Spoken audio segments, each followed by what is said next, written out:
Well, good evening, hey, or good afternoon, depending on where you are in the world. Welcome into the Call of Duty Mobile DMZ Recon Invitational. I'm Goj. I'm going to be your host today and one of our casters for this amazing competition. But of course, I'm not going to yap all by myself. I got to bring in the man, the myth, the legend, the DMZ Recon professional, Noah Sunday, going to be joining me as my co-caster today.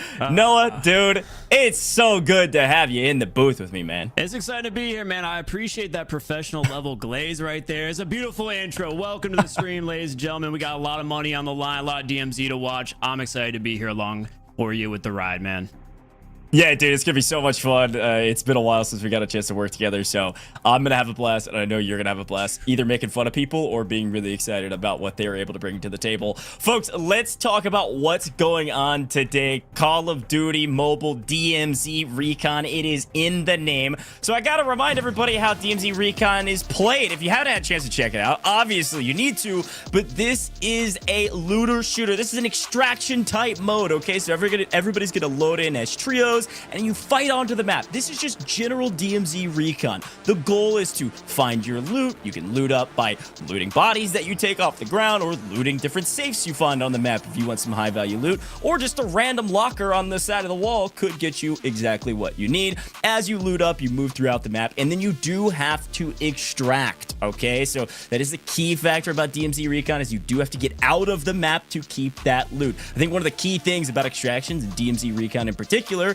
just like anything else in this genre, if you die on the map and you lose your gear, you lose all of your gear besides what's in that insurance slot. So we'll talk a little bit more about the nuances of that as we get into the gameplay, but there are two different maps, Serpent Island and then our weekend map, Building 21, of which you will see both of today. So very excited about DMZ Recon. For the format today, though, it is a little complicated in a good way. Let me break it all down for you. First of all, we've got 10 teams of trios, 10 teams of 3 creators, all ready to battle it out to see who can loot up as much as possible. Yes, this is a Recon, DMZ Recon loot race. They are trying to loot up as much as humanly possible. We're going to be playing in public lobbies, of course, and you'll see both of our maps, like I mentioned before. Serpent Island to start in round 1, and then Building 21 in round 2. When we get to round 3, teams can choose which map they want to play on. Do you want to go fast-paced? Do you want to slow it down a little bit on a bigger map? Go to Serpent Island.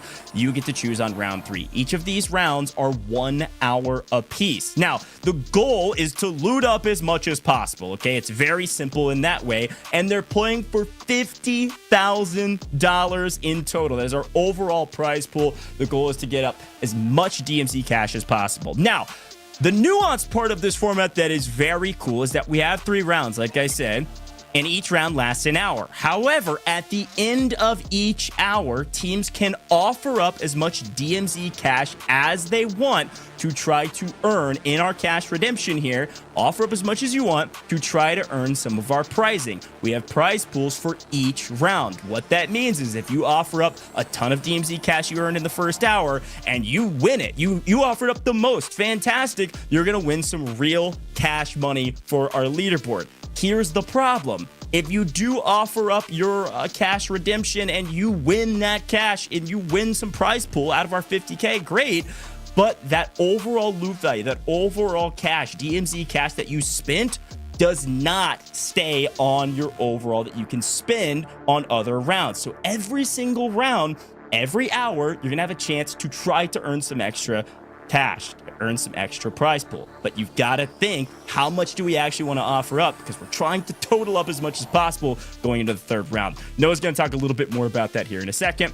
But yes, 3 total rounds. And once you use your DMZ cash in an offer, you're not going to be able to use it again, okay? And we also have a final prize pool. I want to take a look at our prize pool because our final prize pool is for our overall that we earn throughout the entire event. So Noah, walk me through the prizing for each round. Well, of course, just like you said, we've got this offering system, and it's going to be reflected in the prize pool. So round 1 is going to have a grand total of $5,000. First place is going to be getting $3,000, second $1,500, and third $500. But moving on to round 2, that prize pool was doubled to $10,000. Once again, you can see the breakdown on screen, and we move forward to round 3, which is going to be the round teams are going to be most likely saving their offerings for the most, because $20,000 is on the line, with $12,000 going to first place alone. Now, Now, we're not just going to be giving away money here in these individual rounds. We've got a grand total for the total cash collected throughout the event for teams that maybe didn't play their offering well or just decided to give away all their money in the first or second round and kind of sit out for the third round. So first place is gonna be getting $5,000, second $4,000, third place $3,000, fourth $2,000, and fifth $1,000. So a lot of money is gonna be going around in a lot of different ways. Now moving on, not only are we gonna be seeing a prize pool here, we do have some in-game rewards for those of you watching inside of the Call of Duty mobile app. So if you watch for 15 minutes, you are going to be getting 1,000 credits in game, but the prizes do get better. Moving on to 30 minutes, you will get $200,000 of DMZ Cash. For a lot of you guys watching this stream, I know that's going to help out the bankroll. 45 minutes in, you get a DMZ standard voucher. 1 hour in, $400,000 of DMZ Cash. Hour 15, you get a strong box. Hour 30, $800,000 of DMZ Cash. And then this is my personal favorite. In hour 45 minutes, you're going to be getting 2 Kurahana ship key cards. Now, these are extremely valuable because you can't purchase these on the black market currently. So this is one of my favorite rooms inside of Serpent Island. Really cool reward. And our final reward at the 2-hour mark is going to be the operator's skin song from DMZ Recon. Really exciting skin to see. And I'm excited to see how many people are going to have it in game after today. Dude, I love the breakdown, Noah. Obviously, Yes, there's a lot to play for, man. We've got people at home that can earn rewards just by watching in-app, which you just broke down, and then also our team's all going to be playing for a lot of cash. Now, I want to give an example of our redemption system, Noah, because you and I have been talking a little bit on the side about how this all works, some of the strategies that we'll get into in a little bit as we get into our teams.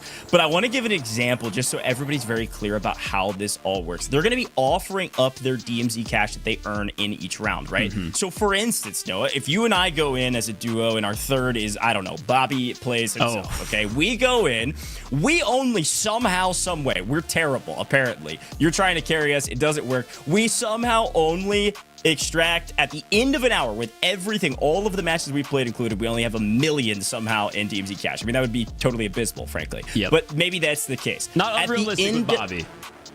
True.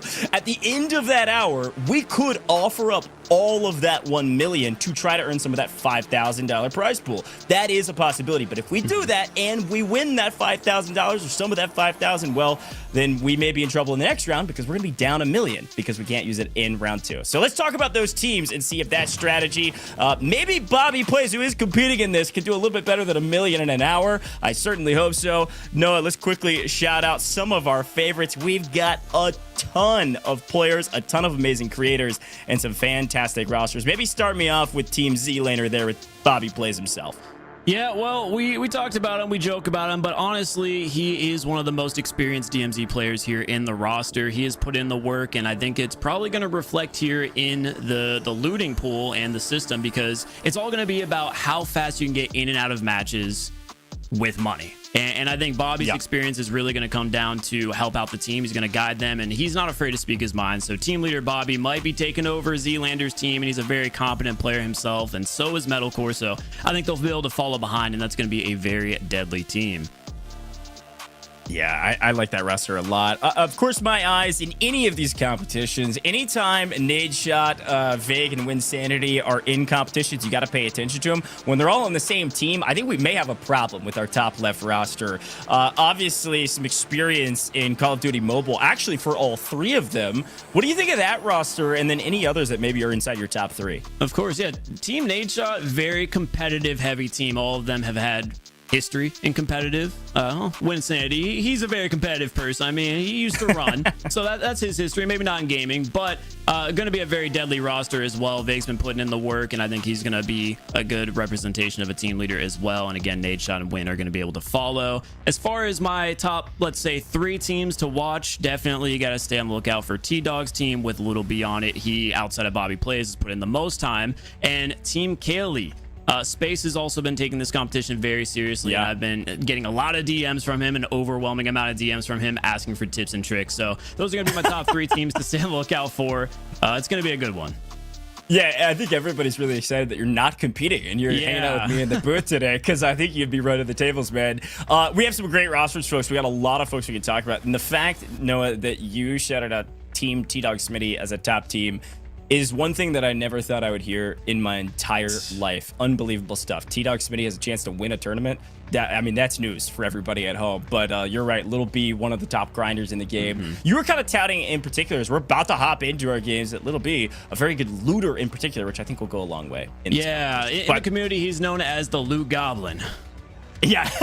Well, hey, aren't we all, man? Honestly, I'm a big Luke Goblin myself. But before we get into the games, we're about to get started, folks. I've got to remind everybody of a couple things. First and foremost, why don't you just drop a follow on all major socials here with Call of Duty Mobile. Obviously, we've got all the socials you could ever want, and we are live streaming from all over the place right now. So drop a follow: Facebook, YouTube, X, TikTok, Instagram. You see it all down below. Call of Duty Mobile's been around for a long time, and they're going to be around for a long time longer. I heard somebody say, man, DMZ Recon, it could be its own app. Nope, still inside of Call of Duty Mobile. A lot going on with this game, so go check it out now. You can go download it right now at iOS, Android, Google Play Store. Also, fun things, by the way. Here's a little tech tip for you. Just screenshot me right now. I'll pose for you. And then you can scan that QR code if you're on your mobile device. Very easy way to do it. If you're on mobile, just grab that screenshot and then click the QR code in your Photos app. That should pull it all up for you so you can start your download right now. All right, Noah, it is time to jump into the gameplay, man. The players are itching. They're ready to rock and roll. And so we got to remind everybody at home the pricing just for round one. This feels like the warm-up round for me, man. Oh, yeah. I mean, like I said, this is where players are going to get a feel for how to play their offerings. I think a lot of the teams that might think, hey, you know what? We don't have as much experience in running around the map as fast as possible and collecting loot. Maybe this is the round we should target, because I think a lot of the stronger teams are probably going to be going after those later rounds. So we might see some early max loot offerings here. And again, $5,000 on the line for round number one, with $3,000 going to first place.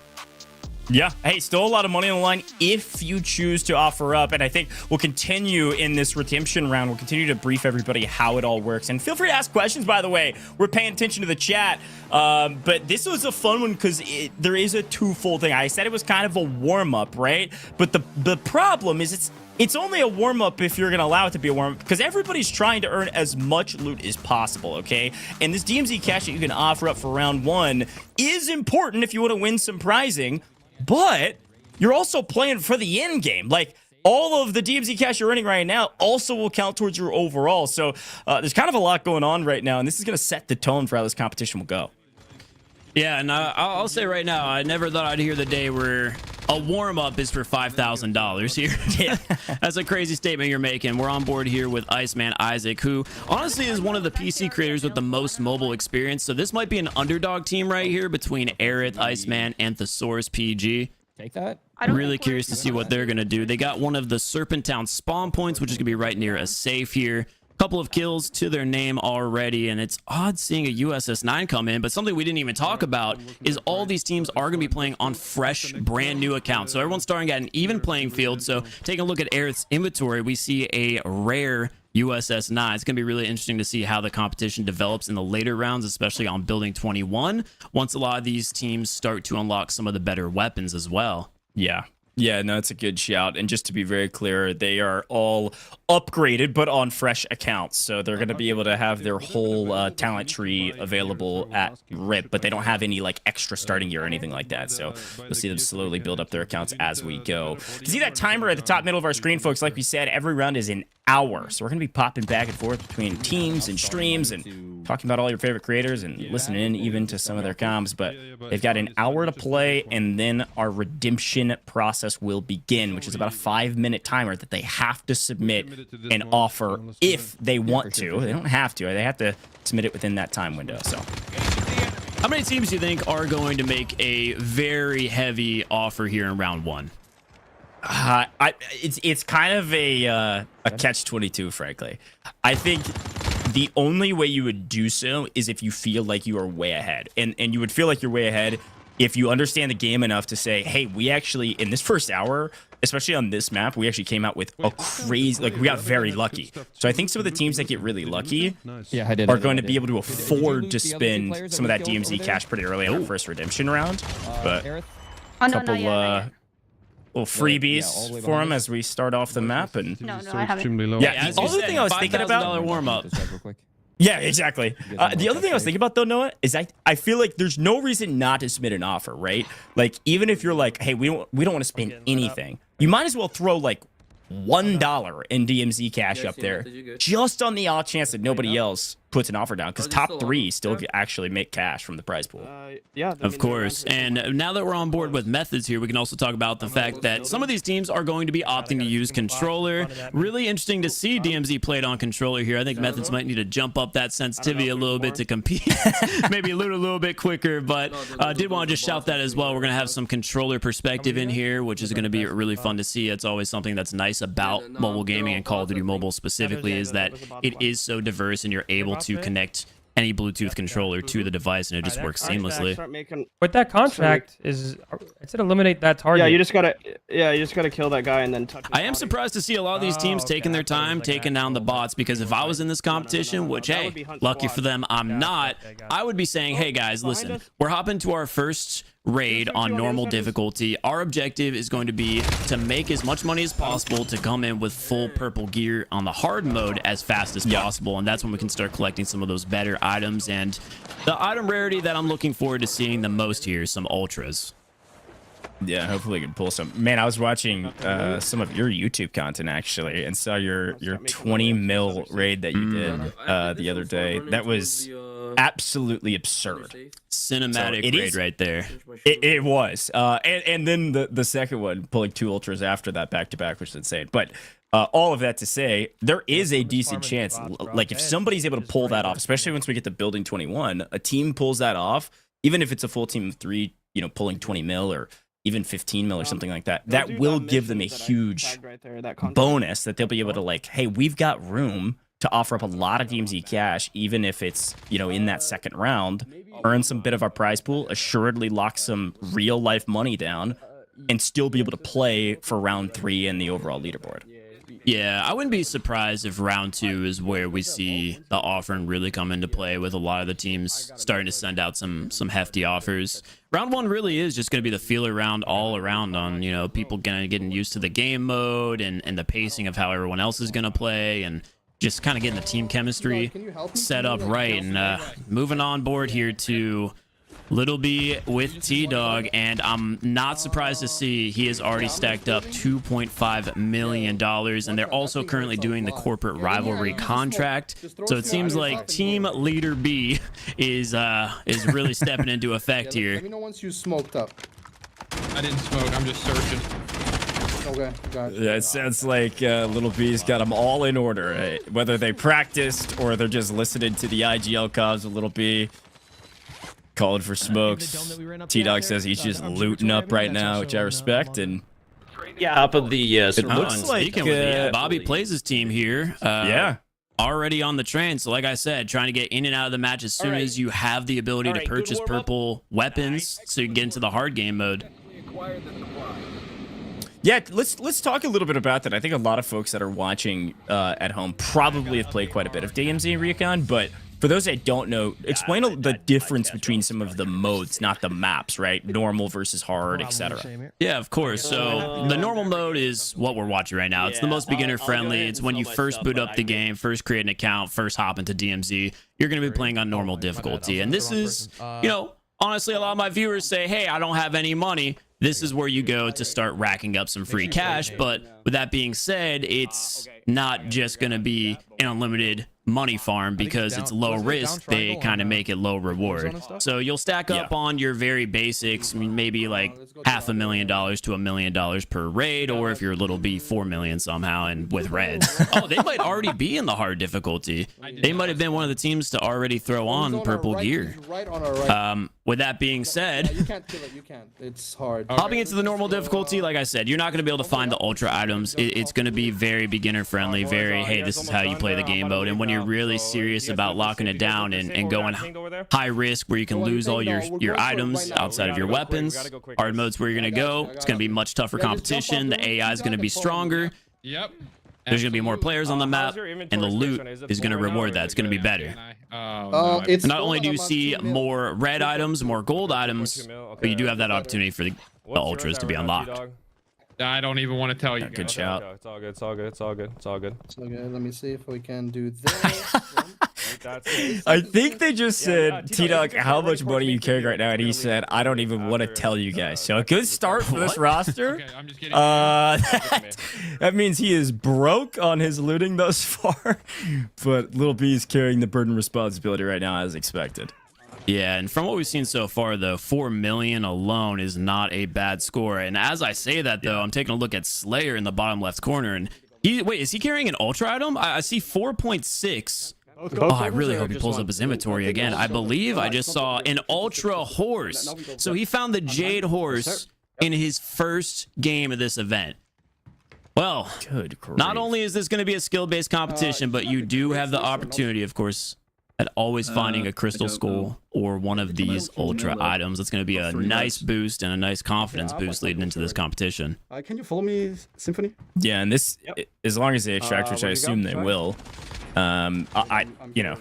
this feels like a team that may offer up On your map, you can see me. probably not a ton, but like a decent offer during our redemption round, or redemption phase rather, or in between rounds here to potentially just earn a little bit of that 5K prize pool for our first round.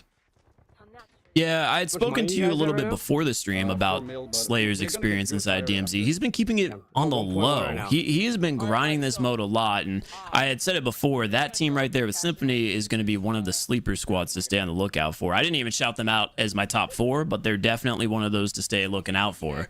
And right now, they're proving why. Yeah. I mean, obviously a little We're on bit board of here luck with goes a long Kaylee, way, who but- looks like she also just extracted out. 3359. Yeah, there's 750K, not fantastic, but could be worse. But like you said, a lot of these teams and players are trying to figure out how can we get quickly into hard. And I think the skill here, because we're, quote unquote pub stomping, is the skill is how successful can you be in as low amount of time as possible. Like we're trying to load in, get as much loot as possible, and get out as fast as possible. It's totally Yeah, and that's definitely shown right now with all of these teams hitting up Extract at the same time. Because if you were to stay into Serpent Island for a full match, that's about 28 minutes right there. So these teams are definitely hopping out early. Seems like the general vibe of this event is just get in, hit up the spawn safes as quickly as possible, get out. But I gotta like hold the thing. If I go too far, I'm gonna break into the main safe. Okay. But I gotta like hold the thing. If I go too far away, it stops. Okay, well, I got the big one, I think. NPCs keep spawning on the sides, by the way. So just Okay. take them out. Yeah. Oh, he's big again. Looks like DMZ is bringing that nade shot on controller here for the first time in a long time. We got some Call of Duty controller nade shot. I love it. Yeah, I was gonna say it sounded like Win was kind of leading the charge here in directing. I mean, obviously this is a pretty normal gameplay loop for this map, but all of the folks gonna try to grab this mission, Once it opens, we should complete it, I'm gonna and smoke hopefully right now, find some Clayton. decent loot. Okay. Yeah, it seems like they do know what they're doing with nade throwing the smoke there right there on the drill. So definitely had some comms prior to this. So I can have some space for you guys to Get their communications right and coordinated on what they're going to end up doing. I'm curious on where Vague is at. Assuming he's their residential COD-M player, he decided, okay, I'm going to go out and do some solo squatting while you guys focus on this. And as I say that, I am biting my tongue because he is taking the elevator down to where they already are. Bro, what am I doing? I was gonna ask you actually if you were competing in this competition, and let's just say, I mean, this team in particular, Vague, Winsanity, both know what they're doing. Nade Shot is learning as we go. Would you go for that strat? I mean, especially once you start moving into the hard round, like on hard, which most of these teams already are. Would you just say, hey, follow Vague's lead, and Winsanity's gonna run around in solo squad, or vice They're versa? hard to see, but some of these boxes. That's a really tough question, especially as nade goes down to a flame knot. It might influence my answer a little bit here. I don't know. I think I'd probably just go high risk off the rip, knowing my strategies. I would say, all right, guys, I'm going to direct you because I can just pull up my map whenever I want and see exactly where they're at. I'd probably just be like team leader, do as I say, not as I do, while I run off and solo squad on some other part of the map. Yeah. Did you hit the main safe up here, the big one? It seems like a lot of these teams are just getting their feeler rounds out where they're all hanging out relatively nearby with each other. Okay, yeah. yeah, he's not. Yeah, I mean, generally speaking, What should we do now? there's a lot of loot on the map in its entirety, and so if you can just divide and conquer and all loot up different parts of the map, I mean, certainly could see higher loot values. But Stone Mountain on your screen right now, he feels like a standard in all of these events. Not the first time that he has played Don't go that way. Don't go that way. Call of Duty Mobile, and it does look like he's actually playing mobile controls. I think that's one of the robot things. So I actually had the pleasure of playing with him at the DMZ launch event when we were just going through doing our 24-hour broadcast. And I remember we had a really fun experience here with Wilson. So he's learned some lessons. He's learned some lessons, and one of them, I guess, was to, hey, play on touch controls. Here, I know this roof. Yeah. It's also going to speed some things up, hopefully, for them. So We go up but he looks pretty comfortable, which is good. I think a lot of their creators are. Bella came down here, and then Yeah, he's got a nice little setup there for his device. You can see he's got a stand and everything. And not only that, if you take a look at his HUD, he is playing what I'd assume is a four-finger claw setup. All right. Again, choosing to use the USS-9 here early on, which is interesting to see. For those of you who maybe not have played DMZ all too much, the meta right now is very heavily Ram 7. So seeing some of these teams pick other weapons is definitely interesting. The two weapons I expected to see the most here today would be the Ram 7 and the SO14. How are you guys' bags looking? Maybe they're just trying to save some money. Same. Yeah, that was, I mean, the only thing I was thinking about too, I can't expect that most of these teams aren't going to extract on most of their early rounds, maybe even for every round in the first hour.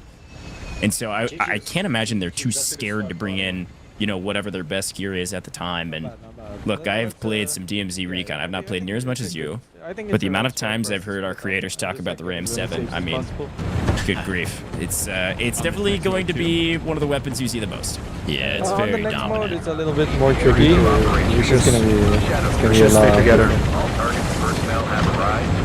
Yeah, the next mode is gonna be much harder and smaller map. Imagine like we're all in one building. You could hear it from those creators. They were talking a little bit more about the next round. Looking forward about an hour.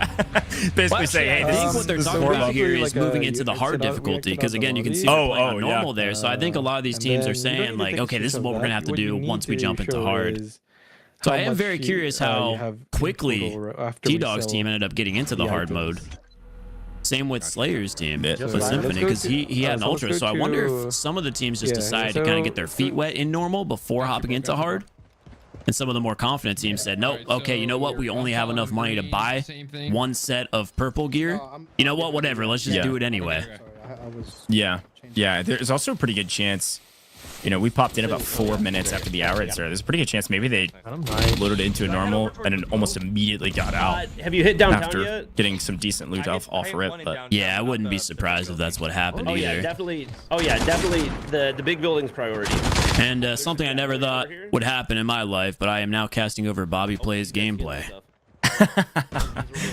Well, listen, I have casted over Z-Laner over 100 times probably, and doesn't matter what device, what controls, what game. This man is certainly a competitor. And like you said, Bobby Plays knows this game and this game mode very, very well. So I expect this team to do really well. I think you had mentioned they're a top 3 team for you. I agree. No, I mean, they're looking good so far. I saw Bobby already had over $1 million in his inventory from this game alone. It looks like Z's sitting at 600,000. Metal a little bit further behind, but on his way towards hotel side. So he'll probably end up finding some goods over there. Yeah, the key is obviously looting patterns and what routes you're going to take through the map and how fast you can do that. So it might be time. Bobby can hopefully lead the charge here. Sure. Oh, he's getting a revive on his teammate over here. The one you killed first? Mm-hmm. No, it looks like we do have a little bit of combat finally developing. Bobby does have 1 kill, obviously shouted out there that looks like that player is getting revived. Curious what type of loot they're going to end up having on their bodies. This is another decision you need to make whenever you're playing an extraction shooter or DMZ specifically. Is it really worth it to sacrifice my loot to get into combat? That guy's got the freaking Queasy skin. We got real lobbies. What the heck? Yeah, so Bobby's saying it right there. This is about to start getting juicy real quick. This is what I'd assume their first ever hard match, and they're picking up some legendary armor. So that's going to be an extra 700,000 in the inventory. Oh my God. Yeah, that's huge. Yeah, it's a risk reward, right? Fighting or versus not fighting, especially in a competition like this that is completely based on loot. Like there is no, you know, you don't get extra DMZ cash on your leaderboard, for instance, for getting kills or anything like that or eliminations. Right, So I think generally speaking, hey, you can fight if you want to, if you think those players maybe have some good loot on them, and then what utility are you going to utilize? You'll hopefully be able to loot off of your opponent's bodies, but it's definitely a totally different gameplay loop than your battle royales or your multiplayer. Yeah, I'm very curious to see when we're going to find our first mythic armor on an opponent here in this event. That alone, if it's fresh, full durability, will give a team $2.1 million of loot value. So very, very worth taking those gunfights against mythic armor players, even if they do end up killing you. Well, what happened to you? To put into some perspective, most of the ultra items are about $1 million. So again, a mythic armor being $2 million, you gotta send it on that. Oh. Yeah, 100%. Yeah, I got him. And then I would expect teams to not just to immediately sell it. I can't imagine you would keep it just because you're just trying to maximize your DMZ cash. But I'm gonna follow you guys. Maybe they use it for a while and then sell. I don't know.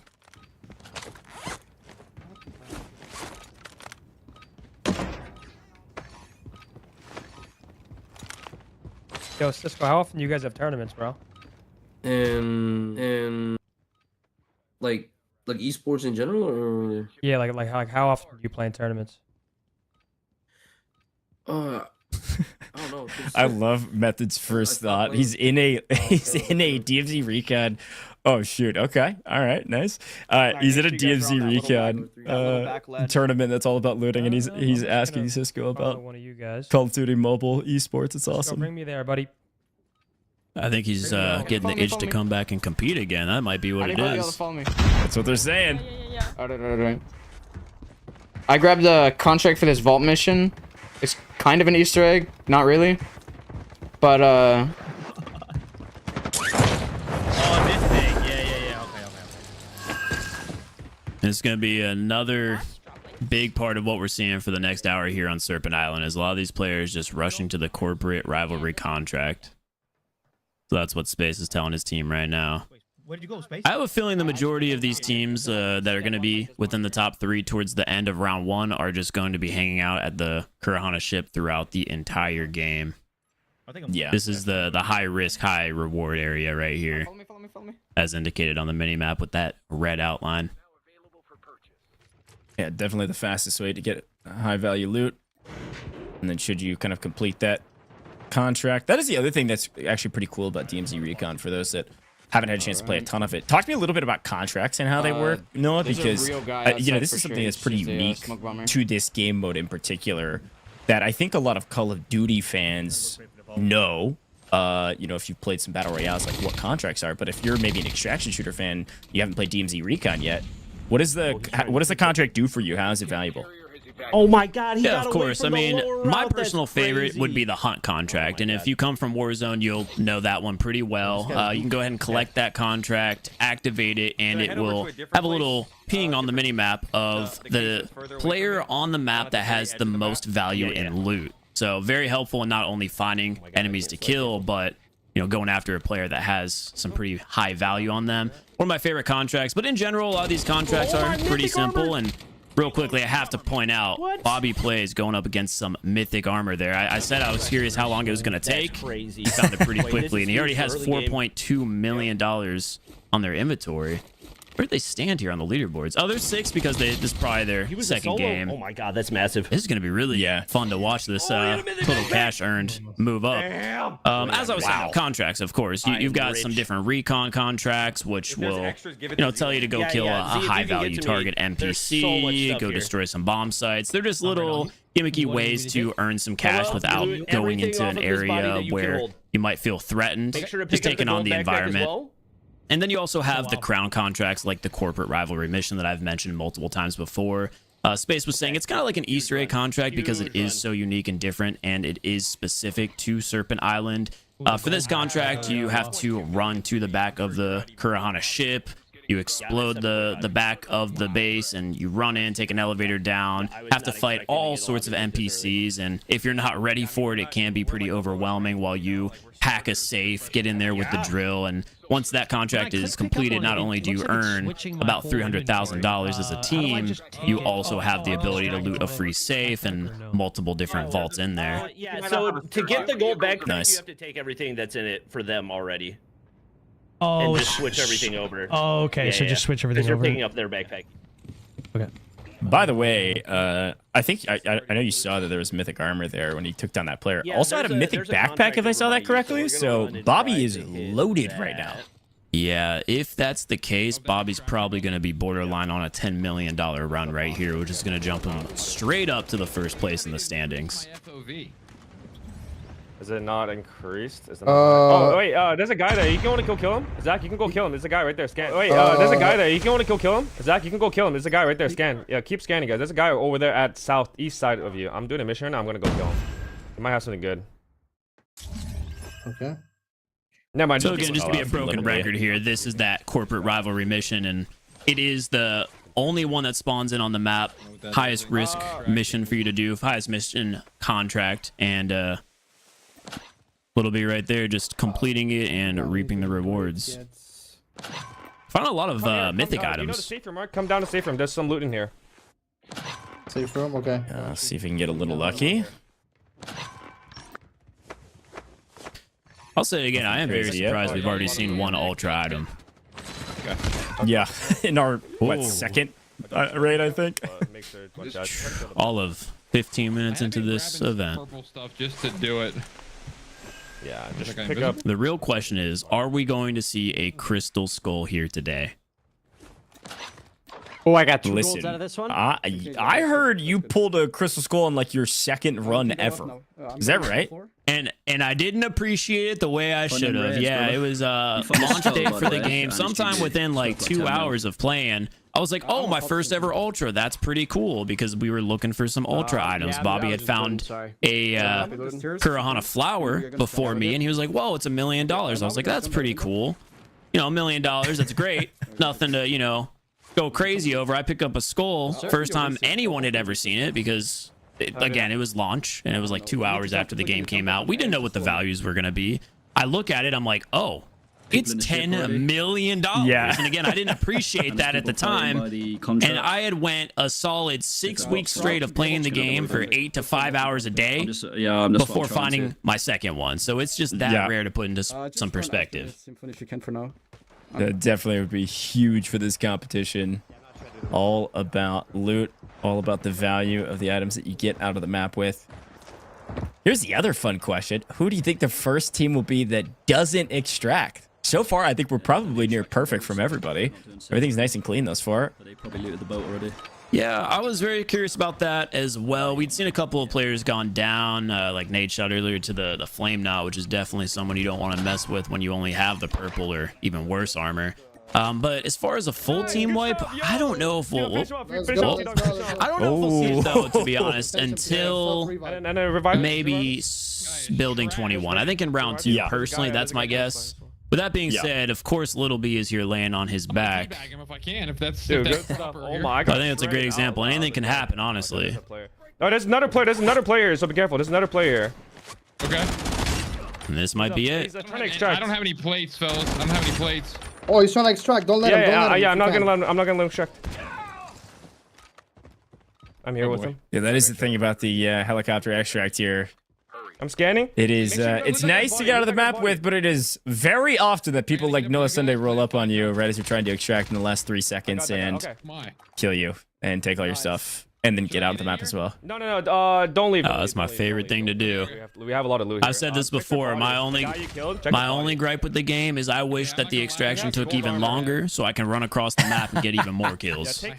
Let them do all the looting up for me, and I'll catch them at the end. Right here. This guy has like pick up all his stuff. I told you like how to how organize the loot, high to low. Yeah, he has some stuff in his pockets. And I'm gonna loot this guy. What's up? Where's the other body? I'm looting right now. Professional looter, man. That's all they're talking about. Little B. No. Getting his troops in order, man. I love it. I'm running. It does seem like the hard difficulty competition is a lot stronger than I initially was going to give it credit for here this early on some new accounts, but it does seem like a lot of these players are running into some pretty difficult players. There might be some good supplies this way. So they are, bro. Yeah, I got a ping out. Yeah, they're still there. They're all camped. They're all... I'm getting word from production, by the way, Noah, while we watch Rose Smith jockey back and forth looking for first blood here. Production said Stone Mountain's team did all get wiped. Second floor. Stay, he's getting. So they did fail their first extraction. You got one. I'm running. I see, and no other way than to the radiation zone. What an unfortunate way to go out. Come with me inside. This early on a brand new account, I have a feeling some players may have forgotten to bring those radiation pills. Ooh, Yeah. and we got some good competition here again. Slayer going up against some mythic armor. Got one. Got Some one. support coming in from Symphony, and he's able to take him out on the side. That might just be a squad wipe. Oh my god, that is value right there. A mythic backpack and 2 mythic armors. You can take a look at Slayer's inventory alone going up to $7.6 million of loot value.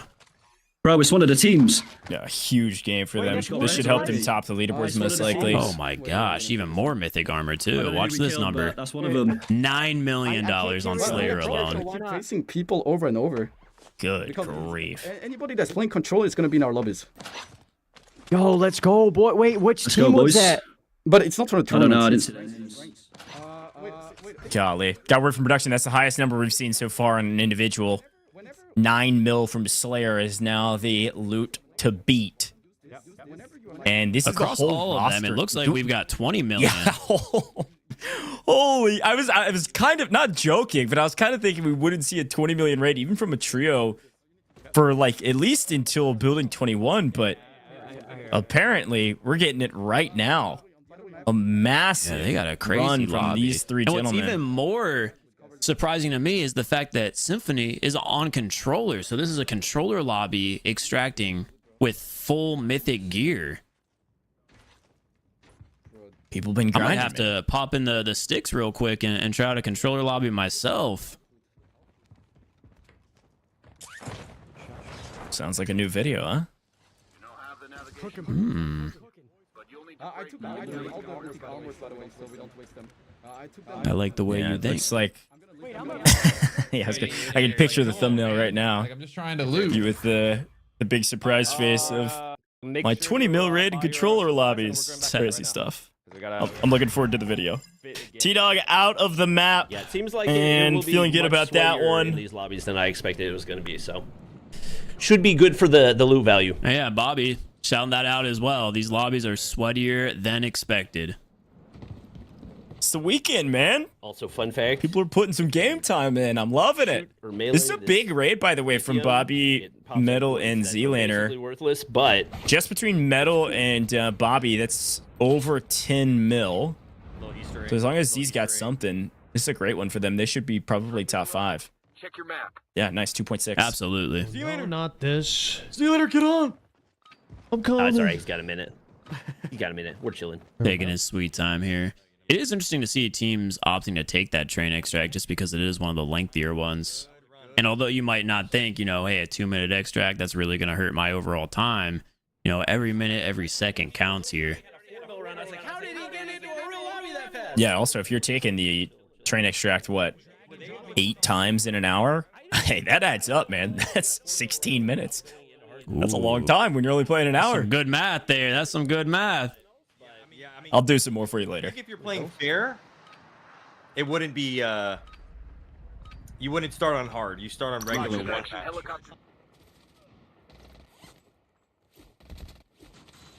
All right, swapping back over, taking a look at Stone Mountain's team here with Bella Fox, Dazzy. Looks like they're just getting started. Nothing crazy. So these yet are the from ones Bella's that we perspective. hear had died to the radiation zone. Pick that up, pick that up. Oh my gosh, she left the gun oil. Anyway, yeah, so since they did end up failing a raid, I wonder, oh, absolutely. I just had that confirmed. If they had gone back to the normal difficulty, they absolutely did because you aren't able to bring in blue tier loot into a hard mode. So it looks like they got booted back to normal. That was the risk of going into hard. Yeah. We had talked about that earlier. Yeah, that's actually a pretty important point, frankly. We're basically spending an entire raid in normal rather than in hard mode, so good shout. Going down without radiation pills, brutal. Yeah, the real question from here on out is going to be, okay, you know what? Maybe we didn't have the best round 1. Do we send an offer? Do we wait till round 2? Do we wait till round 3? True. True. I guess that is the opposite side of the coin, isn't it? We get to the redemption round, and instead of the people that have a ton, the people that don't have a whole lot just offer everything up, thinking, well, we're so far behind. Are we going to have a hard time catching back up for the overall or, you know, a massive offer in round 3 or something like that? Let's try to secure some cash now. That's actually not a bad idea. Yeah, personally speaking, if I was, you know, kind of down on my luck here in the first round, and I think that I'm behind other teams, I'm just going to throw all of my money in the first offer. Hope I can secure a little bit of cash, and, you know, whatever happens in the next 2 rounds happens. Maybe you get lucky, maybe you throw a second offer in round 2, and then just enjoy playing casually in round 3 and just live the DMZ experience, you know? So we should be good off that too. Yo, that's what actually, if we yeah, find that's that pretty good. Crazy rare item Pretty you good guys were thought. talking We'll see. about, though? Like, should we just We're be set. We win if we get that. and we should just yeah, go we pretty crazy? much win Like, the whole thing. Yeah. how rare is it? Like 1 in a million? Yeah. I have a feeling they're talking about the Crystal Skull right now. Yeah. days. Yeah. I thought Here's you the said thing. nobody A ever little found bit of a counterpoint. No, they found it for sure. Yeah. Just getting a single crystal Can you imagine, skull though, that kind of based on the trigger luck? Oh my speed that God. Slayer, I'm doped up. Little just thinking B, about it. Bobby's teams are playing at. Oh, here, I got the. I don't know if that would win you the whole tournament. Like, I don't know if that's going to put you that much farther ahead than teams that are moving quite a bit faster than you are. No, I agree completely. I think they might be overvaluing a $10 million item. Like, that's great, but one squad wipe against Mythic Gear, that basically makes up a skull. My clothes. I got you, brother. Don't worry. Yeah. I'm doing my best. Now, I'm also curious to see if we start seeing some of the Quee crates come into be a factor as well. So if a team extracts with the Quee weapon case, they're able to then turn it into a lootable crate in the menu. And once they do that, it has a possibility of being an ultra item, a mythic item more commonly. So that could just add in some kind of phantom money, if you will, where people are getting extra 500,000 to $1 million from just the Quee crates alone. And if one player on the team extracts with it, it does credit all 3 players. So let's say all 3 players open up their Quee crate, and it just gives kind of the bare minimum, which is around $160,000 to $500,000 in a loot value. That alone could be adding in millions each run. That's a good shout. All right, hold on. Load. Oh, are you alright? Oh, pinned down in the vault by the flame knot. This is not a great situation for Dab. I just gotta take him out through the door, like you do. Oh, shit. I got him, he's dead. Vehicles are now available for purchase.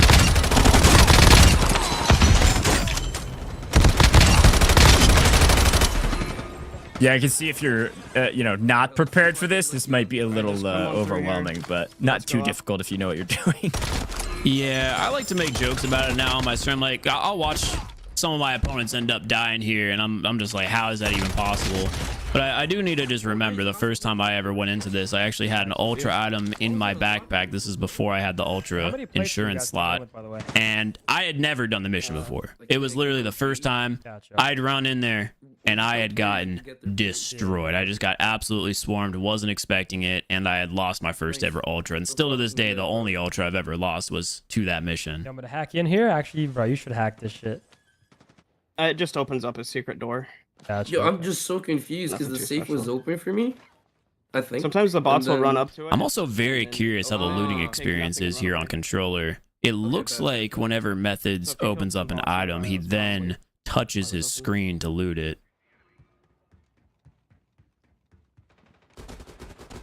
As he's stalking his opponents. Out.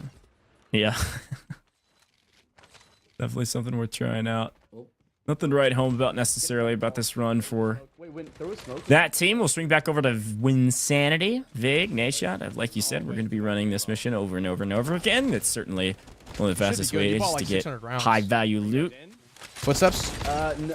Yeah, footsteps. Okay, they're gonna wait. Yeah, and it is very interesting to see, despite a lot of these teams kind of running the same routes, how different some of these runs have been. Seeing Win with just $66,000 on him. I'm sure it is just the start of the round, but some of the other teams, they'll be doing the safe. They've got like 6 or 7 million. That wasn't intentional, but you get the point. Zip. Oh, I got one. Ooh. Oh, the real players on the other side. Some clean headshots there from Win. Choosing to use the kilo. Not a bad weapon. Are you looting? Okay. Yeah, I'll loot when you come. Just drop the other audio. That was a real person. The one time I just sit for a second and it's not a bot. That's actually crazy. I didn't think there was gonna be any real people. You're never safe on Serpent Island. That's I'll like tell his you first what. time freaking playing the game. Oh, he's back up. That's what he has. Me. There's another root player up top. Nothing crazy to write home about, but there's another gold here. Take what we can get from him. 1.7 on space right now is what I saw. Yeah, it's not really worth it. It's the worst one. All right, let's get out of here. You know, that is a great run for normal difficulty, which is interesting to see that they're still playing on normal. Yeah, 1.7. Looks like Kaylee's on 1.4. It's not bad. Offer window is from 8:03 to 8:08 my time, or central. I don't know what that means. Round 1 ends. Speaking about the offerings here, Space getting very strategic with it. I wonder if their team is thinking, okay, you know what? We might just full send round 1. Honestly, get this guy to $1 million for real. And honestly, if I took a look at T-Dog on the leaderboard with Little B again alone carrying about 4 million, now over 4 million, and he actually has an ultra item, I would be thinking the same thing. So seeing our second ultra here on the broadcast, it's going to be the golden F key, worth roughly about $1 million. Now, what's really interesting is a lot of us who have been grinding out DMZ at this point do have ultra insurance slots, which means even if we had died, if we had put an ultra item in there, it's going to go back to the warehouse. Is looted. On these accounts, these players do not have those. So if this team goes down, and specifically Little B, that ultra item is up for the grabs.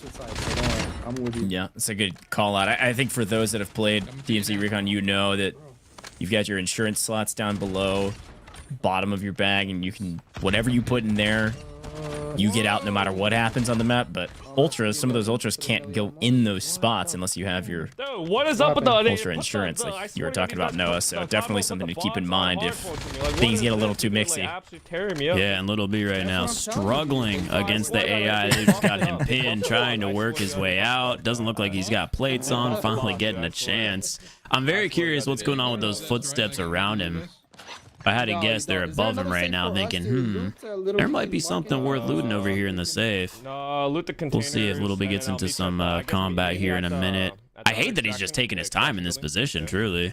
Okay, gotcha. There's a guy here too. I want to kill this. Does use his scan, sees where the opponent is. Let's see what his decision's going to be. Does he get out of here? He's only going to use one last plate. Is he challenging this gunfight, or is he going to regroup with his squad? Yeah. Oh, on the other side of things. Oh, looks like Little B did decide to go for the fight. And is able to clutch up with just 23 HP left. Still needs to take out the NPC protecting the crate. Able to do so. So, like we had spoken about earlier, he did decide to go the route of, I'm going to solo squad. You guys go and loot Hotel. It's the second best POI here on the map, so they're clearing that out together while he does the ship alone, and could have gone wrong there, but looks like it is going to continue to work in their favor at the moment. Zach Wilder also having a great game with 2.7 million. Yeah, wow. I'm here, ready to go. I do have somebody shooting. They've got a good raid going. That's 4 million between the two of them, plus Lil B, who I think is on 6 mil. So this is a 10 mil run for them here in Serpent. And you might look at that and think, okay, that's decent. But the reason that's great outside of him going down there is the fact that they are only a few minutes into this run. Like I said before, Little B plays at such a fast pace. So I have a feeling their strategy there was to all group up there at the paid extract, take that out, and just go in and out of the match as soon as possible. We'll see with T-Dog down now. That's going to change the strategy a little bit. Yeah, we're gonna lucky for them, T-Dog was their player carrying the least amount of value of loot. So as long as Zach and Little B are able to clear here and get him back up, they should still be good to go with their strategy. Recon extraction. They are? Okay. Yeah. Scanning. It looks like Lil B and Zach are in a group up here and try to chow this. Yeah, this is about to be the perfect pinch on this opponent. That's one. That's one down, one down, one down, one jump down, jump down. Jump down, okay. Towards you, running towards you. Oh yeah, he is. I'm gonna get T-Dog. The comms are on point. They're using that scavenger class, getting those scans, seeing where the opponents are at all times, putting them on the radar. Do we chase or F it? No, we killed this guy. We killed this guy. Okay. Yeah. I'm scanning. Thank you. Thing, right? I don't have a thing. I'm just. Oh, and back on board with Team Z. Wow. Going down. That is not a team I expected to see lose a raid. I'm curious how long they spent in there. 6 minutes. Ultra in your thing? There, you can't put ultras in your insured slot when you start out. Oh, and they had an ultra, so exactly what I was just talking about coming to life. How much was that ultra? Wow. No, it was only. Like That's such a bummer. Hey, listen, we thought maybe the first hour is gonna be a little, you know, a little more chill, a little bit of a warm up for some of these teams, but apparently it's a little sweaty already. I'm telling you, this weekend crowd is ready to game. Swing over and take a look at Chief Zeke. Yeah, exactly. Take a look at what this team's doing. We're on the same page, guys. I guess it really just depends on, you know, your play style and the locations you go to. Some of these teams that are, you know, opting to ride the train around and stuff like that. Those are some of the slower POIs, places that players don't really typically go. So might not have too much combat over there, not too much trouble, just a consistent kind of low-level loot flow, but again, consistent regardless. And some of these teams going a bit higher risk, they might have some of those dead runs. So we'll see what strategy prevails. Okay, there we go. Save. Yeah, it's a good call. Good win, bro. Slow and steady can win the race, technically, if you basically never make a mistake. Let's swing over to Iceman Isaac, Thesaurus, PG, and Aerith. Fun roster to take a look at, unfortunately, only for a moment, because, yeah, brutal. Going for the res there when there's enemies around is a tough way to go out. Okay. As possible. I'm at 3.3 milli. 3.3 million? Okay, and how much do you have, T-Dog? Yeah. 1.5. 1.5? Okay, well, this is pretty good. I actually had a pretty good rate here. I don't know. And nice hearing the discussion there. It's surprised to see that Little B is deciding to go after that kill contract rather than just hitting the paid extract. In his radiation, like in his circle. He's what, on 6.5, so they've got a good one going, but they're going to try to capitalize on it. Good raid right now. Try to add any extra value they can get from hunting down some real players. Stone Mountain and crew trying to figure out where they want to go, checking all the lockers for anything they can get their hands on. They're in a hotel, like you mentioned. I mean, all I know is that bad place for loot. And yeah, as long as you are able to combat Wilson, did we already hit up this hotel should be pretty peaceful. No, we just hit up this building, so I kind of want to hit up this one. Some good supplies this way. We got 9 minutes. And we're away from radiation, so we're good on that. Beauty. Train extract. Should we hit the train extract here? Try that again this time before the radiation gets us. Oh, Wilson is still on the map. Now, that's going to be a little scary for Bella Fox and Stone Mountain because neither one of them have any armor plates on. So Wilson does have the capability of just one-shotting them. Curious to see if a little bit of chaos starts to develop here. He's almost here. Is it actually? Oh, we're in the zone? Yeah. Here, I'm going to try my best to... Oh, yeah, no. Okay, we're in radiation now. Here we go. It's getting dicey. It's getting dicey. Gosh. Radiation pushing them out as well. I'm thinking hit the train exfil would be might be the play. It's not too far. The only thing is I don't know how it works. So yeah, I'm not. What other exfil is there? The boat up north. So interesting hearing all their perspectives here. Under pressure, it really comes in to be handy to have those extra reps behind your belt. And we're down to just our last 11 and a half minutes as well. Speeding through this hour. Moving quick. Yeah, it's moving way faster. 11 minutes. Now, here's the thing. So this timer, once it hits 0, this will be the end of the kind of game clock, if you will. And then we'll have a 5-minute timer on our redemption window. That's when teams can offer up some of their DMZ cash. Talks a little bit about that. Right. Okay. In that 5 minutes, you have to put your offer within those 5 minutes. If the window elapsed and you haven't put an offer in, then you haven't put an offer. You're not going to be considered. Teams don't have to quit the game right when we hit 0. Keep that in mind. Okay. So we may see teams kind of cutting it close. Hopefully they're able to get out and then be able to put up their offer just in the nick of time. Basically, we need to find good loot. That's it. Dude, I'm getting beamed, bro. Yeah, I'm really curious to see the strategy behind some of these teams that are just entering a match that has 21 minutes remaining. If they're going to be conscious of getting in that offer in the last 5, hitting up an early extract, or if they're just going to play this through. Don't forget to pick up the QG weapon, by the way, Smith. Yeah. Just to be clear, by the way, getting confirmation, that timer is our entire hour. So it's a 55-minute round timer and then a 5-minute redemption window. So we're actually about to hit the redemption window in about 5 minutes. And then when that 5 minutes is done, that's our entire round, and boom, we're done. Moving on to the next round. So right at 5 minutes right now. Some of these teams, keep that in mind. They need to start being conscious. Like, hey, might be time to find an extract. I tried my rename card. I used a rename card and I called myself Ross Smith instead. Great name. Eight. 3.7 mil? Yeah, but I haven't looked at the leaderboard in a little while, but I'm thinking this team is going to be one of our top, probably 3 to 5 trios out of our 10. Definitely inside the top half, but I would expect, I'd expect them to be a top 3 team. But again, it's a top 3 team as of right now, and that frankly doesn't mean anything until the very end of the tournament. Being top 3 at the end of round 1 doesn't give you anything if you decide not to offer up some of that DMZ cash and try to earn some of that 5K prize pool for round 1. So keep that in mind. Then we kill the boss. Here's a look at it on the left. Look at that. And we get out. This is as of current on the left, by the way. So if they're currently in, a raid, for instance, and haven't extracted yet, obviously not going to be totaled up there. But Team Symphony, who we were just talking about, they're actually in 4th and barely in 4th, by the way. Team Noah J there in 3rd. Yeah, assuming they did end up extracting with that $20+ million run, I have a feeling once this is updated or once they're actually out of it, if that was still the round, they're going to be sitting comfortably up there at the top. Yeah, I totally agree. It looks like maybe some things haven't been reported yet. That was the last report we got. Should see a big update here shortly. Is that a real person? Put the red backpack on right now? Are you able to swap bags like that?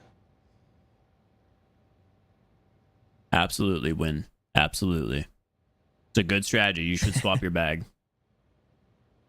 He's looking around like I'm in that room with him right now.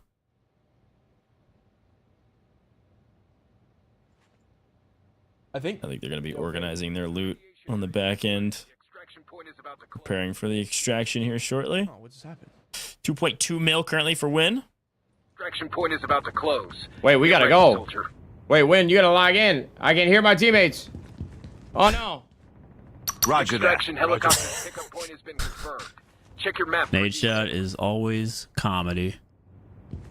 They look like they're in a blender of non Call of Duty mobile variety. I think they're figured out. Comms. They don't know what to do. They're just little lost puppies on the map now. That's what happens when you drop the leash for some of those non-COD mobile main players. Let's go. That's so funny. Mill almost. Okay, I'm gonna run straight to the boat. Y'all hit everything that you can here. Yeah, I'm gonna quickly hit stuff because he's on that side. I'll be on this side. We'll hit it, and then we'll head over to the boat. Oh, seems like this team. Yeah, you can hear a little bit that offer window. Yeah, you can hear a little bit of urgency in their voices. Is what I was gonna say, because they are very cognizant. We are running out of daylight, folks. 2 minutes to the window opening. Our window to give a DMZ cash offer is open for 5 minutes. Then we'll begin round 2. But there's people over Yeah, it sounded like their strategy there was send Bobby over to the ship while the rest of these two finish looting out the hotel and then maybe hit that paid extract. Now I'm all for the paid extract, but you do have to consider, okay, if we hit this, 5 times throughout our hour, that's $500,000 gone from the inventory because it does cost a little over 100,000 every single time you hit it. Z, please pick up that gun oil. It's painful to watch, man. It's painful to watch. I know it's only worth $5,000 of in-game credit, and sure, you've got $50,000 on the line, but guys, that's the best item in DMZ Recon right there. I'll tell you what. Okay. Talk to me about the efficacy of the gun oil. What makes it so valuable that these players are missing? Oh, I mean, Well, first of all, it smoothens out your weapon. The ability to shoot straight is the most important, and you will not lose your life if you hit your shots. I'll tell you that much right there. It's a secret. I don't want to spill all of the top-notch, top player secrets here on the live stream right now, but I'll just tell you. You need to stack your inventory with gun oil if you haven't already. At least one in the backpack on every raid will lead to a successful outcome. You still don't have any ammo? No. All right, you heard it here first. That's the secrets. No, Okay. The community knows the tips and tricks. There you go. All right, folks. Take a look at the bottom of our screen here. We're going to still pay attention to some of our streamers' POVs because they are trying to get out of their maps ASAP. Right, We've got our big yellow bar that is actually moving fairly quick from what I can tell. That is the remaining time for these teams to submit an offer. They can put up $1 single of their total assets in DMZ Cash. They could put up 3 million. They could put up 10 million. You could put up whatever you want. Assuming I was in this event and extracted with 10 million myself, right now I'm probably throwing at least 2 or 3 million at this. I have a feeling a lot of these players are in game right now, and despite this being a 5-minute window, that yellow bar is kind of stressing me out. It looks like it's moving a lot quicker. I think we might have at least half of the teams not throwing an offer here for round 1. You should loot everything. Yeah, if they're not careful, I totally agree. That is the big question, Marcus. Are you going to throw 10 million down to try to earn some cash now, or are you going to save it for later? Again, we have an overall leaderboard of total assets gained throughout the course of this entire event that has some pricing associated with it. But that round 2, that round 3 pricing is even more than our overall. And so because of that, round 3 in particular, it's like $20,000 just for round 3. The exact same flow that we just did here. So the key here is that if you decide to throw down a ton of your DMZ cash you've earned in this round, you won't be able to use any of that for round 2 or 3. So there is a trade-off on how much you want to put down. And our pricing is the lowest for round 1. I'm just gonna absolutely. No, and I do want to just call out, we are getting note from production that in game 4, T-Dog's team, T-Dog, Little B, and Zach Wild extracted with $29.6 million in a single match. Bayou Metal. Serpent Island, holy cow. On Serpent Island, that's a challenge that I try to do with my teammates when I play. That is an impressive feat. Little B himself extracting with 15 million in loot. I hate to give this man props on live stream because it goes straight to his head, but that is a good match. I'll just say it that way. That is a good raid. Curious if it had any ultras or if it was just strictly pure mythic gear, just slaying out the lobby. But that is an insane run that honestly might be better than half the team's grand total after this. Yeah, that is a really good breakdown. I had a feeling our leaderboards were a little delayed. Maybe it's honestly, look, we've done enough of these types of tournaments in the past to know. I think our creators may be slow to submitting their overall score lines for reasons. I mean, some of our other teams, if they're able to see like the top 5, for instance, and see how far behind they are or how ahead they are, and they change up their strategies. So the teams are playing really, really slow. All right, so you know how we had that plan for in terms of putting up their overall offers or their current score. Take a look at that timer. We are past the halfway point, which means we're around probably 2 minutes right now before that yellow bar goes empty, and these teams cannot put up an offer for round 1. Yeah, wait, I'm just gonna let him kill me. So this is a very interesting strategy I'm seeing here from Nade Shot and Winsanity. They decided to ride the train on their backs. No, I had to. It was physically impossible. I'd spoken about it earlier. Winsanity can't seem to get away from this train. It's his favorite spot on the map.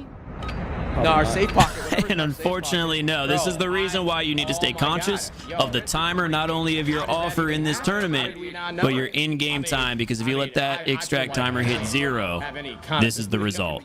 Extraction fails, and all of your items are going to be lost. Why did that extract close? I marked one that was open. We ran towards it, and all of a sudden, it's like not there. Now, I can't lie. I'm very disappointed in Vague here. He had messaged me night and day, 3 a.m. I'm getting phone calls from him. I'm getting text messages him. He's asking for strategies, and he's grinding out the game with me on live stream every day. Oh, and here for the last week, he's been putting in the hours. I was praising him. I put him in my top 3. Why is he not communicating that the final extract is about to take off? Why is he dying? Why is his team dying? I'm putting that one on Vague. Dying to radiation, man. That is brutal. They were already arguing about that. Hopefully the vibes He was remain getting high. like $8 million in raids when I was playing with him. He was stealing all my loot, granted, but he looked comfortable. He looked like he knew what he was doing. I took one of my trainees off the leash. You know, sometimes they're not worth being the master. You know, the student hasn't learned enough yet. Maybe that's on me. Maybe I'm a bad teacher. I don't know, man. The stream chat below. Is it Vague's fault or am I just a bad teacher?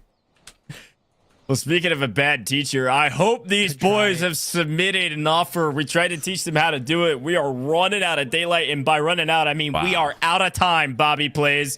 I hope you put in an offer in time, even though you're in game, because my Not goodness. possible.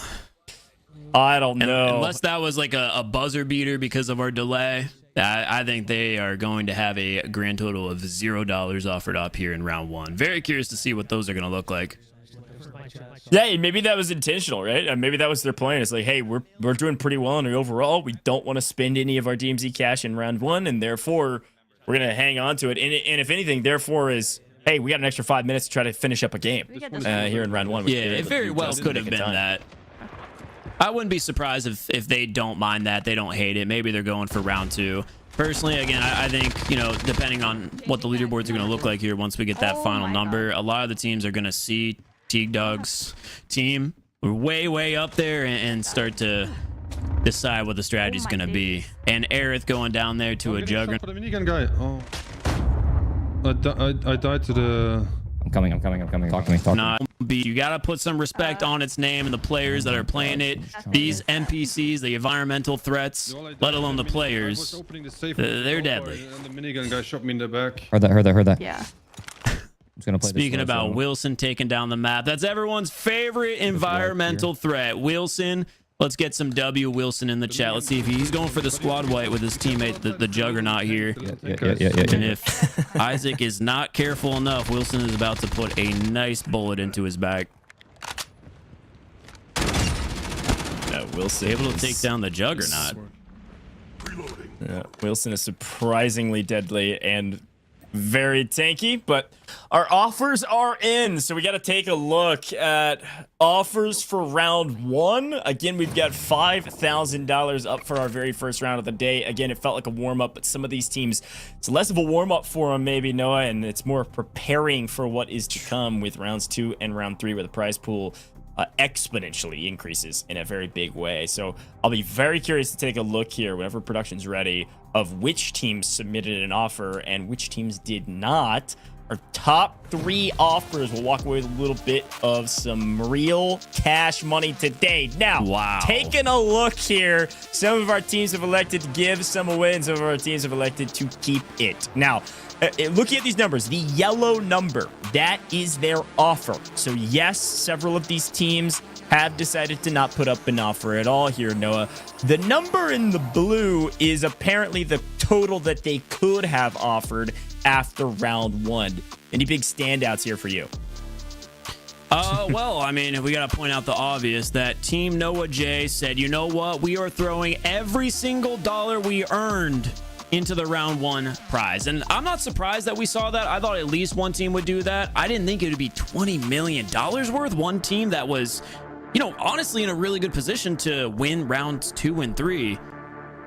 We got Little B, Zach Wilder, and T-Dog throwing in 5 mil, tied with Symphony. So this is going to be your round 1 breakdown again with a $20 million offer. It was without a doubt going to Team J, Noah J, with a $3,000. So not a bad round 1 for them. I'm curious to see how this is going to affect the rest of their game.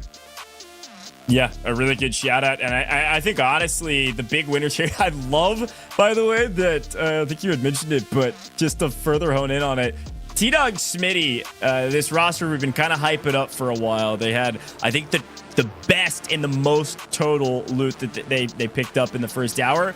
They lose out on $1,000 real money because a team outbid them by $1 single. All right, that is crazy there in our redemption round. Here is the overall redeemable cash now looking forward. So yes, you can see Team Noah J, they put up the most money during our redemption round, and therefore it was all of their money. They're at 0 going into round 2, and this is the current redeemable cash for round 2 before we get into the games for round 2, with Team T-Dog Smitty still at the top even after winning a bit of cash in round 1. So it feels like, Noah, as we move over into round 2 pricing, that I think a couple of the strategies we talked about on broadcast were right. Some teams that maybe felt like they were nearer to the bottom tried to wholesale. Only one team actually wholesaled. And then the team that was at the top said, let's just put some up and earn some cash and still be at the top of our overall. Yeah, of course. I'm not going to be surprised here if moving into round 2, we see a bit more strategies into the offering as far as just coming up with weird numbers because of what you just said there. $5 million and one. $5 million and $1. Yeah, and that's going to get you a nice significant pay bump. I wouldn't even have thought about that. I can't lie. That was a smart strategy to whoever said, hey, let's throw in $1 just because this is a whole number. A lot of teams might throw in 5 million. So let's just give ourselves that extra, little cushion.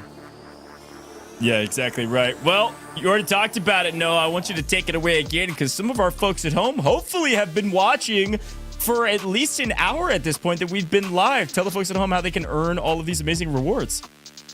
Yeah, of course, if you are watching inside of the Call of Duty mobile app, these are going to be rewards that you have earned so far. If you've been watching at the different time periods, if you've been in there since the beginning, been here since the beginning, you're already going to be on the hour mark, which is going to secure you $600,000 of DMZ cash, 1,000 credits, and 2 standard vouchers inside of DMZ. Now, of course, if you stay tuned for 2 hours in total of the broadcast, you're going to be also receiving a strong box at the hour and 15-minute mark.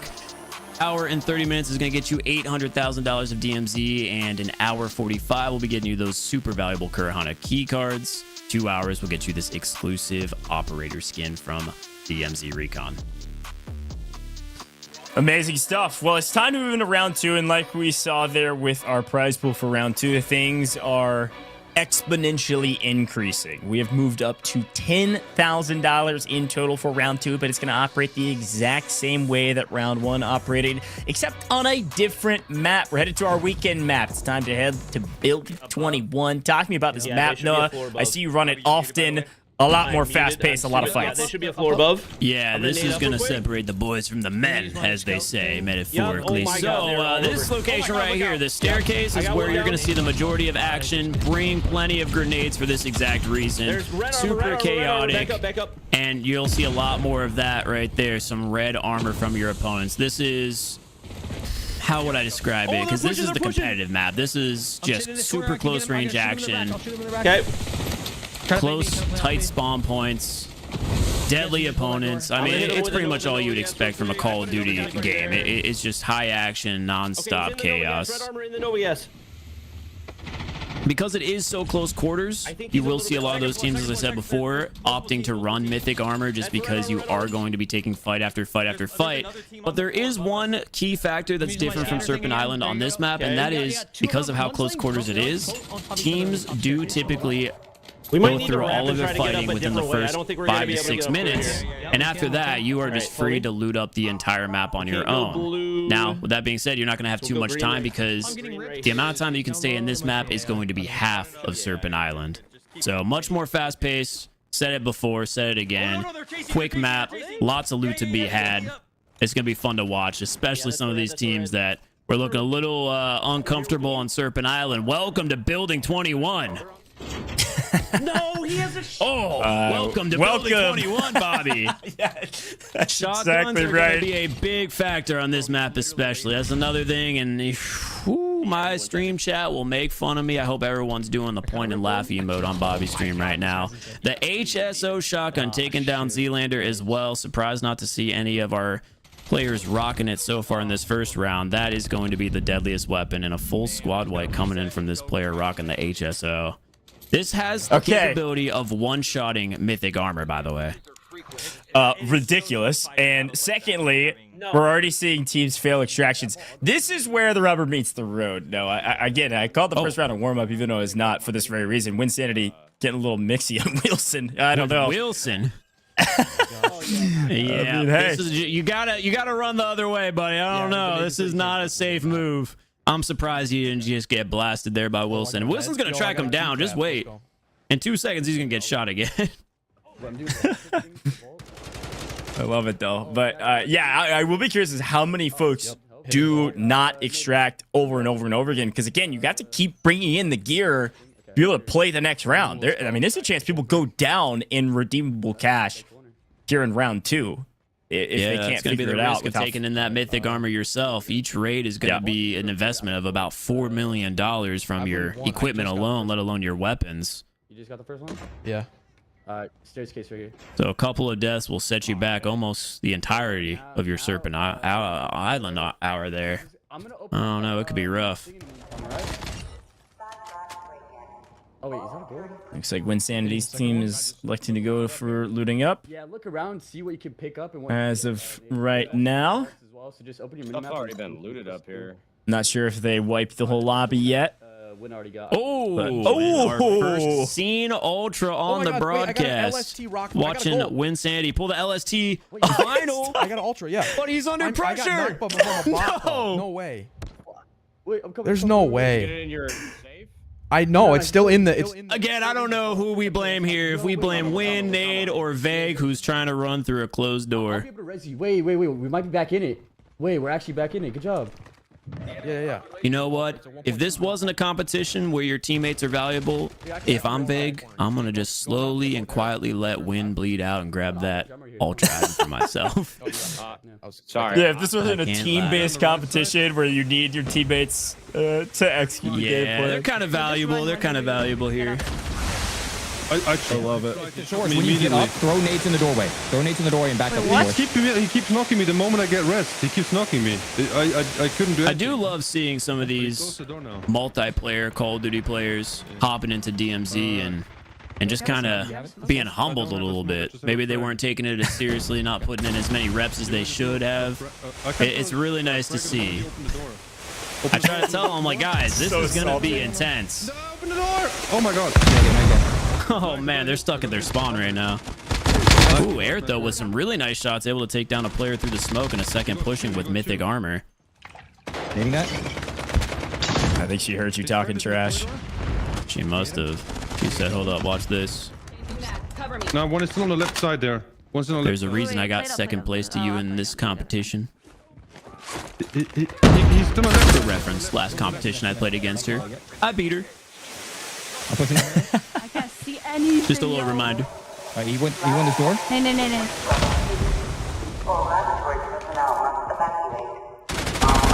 Oh, he's got Peeking corners. Well, no. Gets traded out. Air it down. They should be able to clean that up together as a team. 20. A perfect pinch happening, but it doesn't look like it's going to be necessary if the Sora is able to take down the threat on his own. Resing? I got one of them. I shot one of them. Good job. I'm resing. You can bait him out.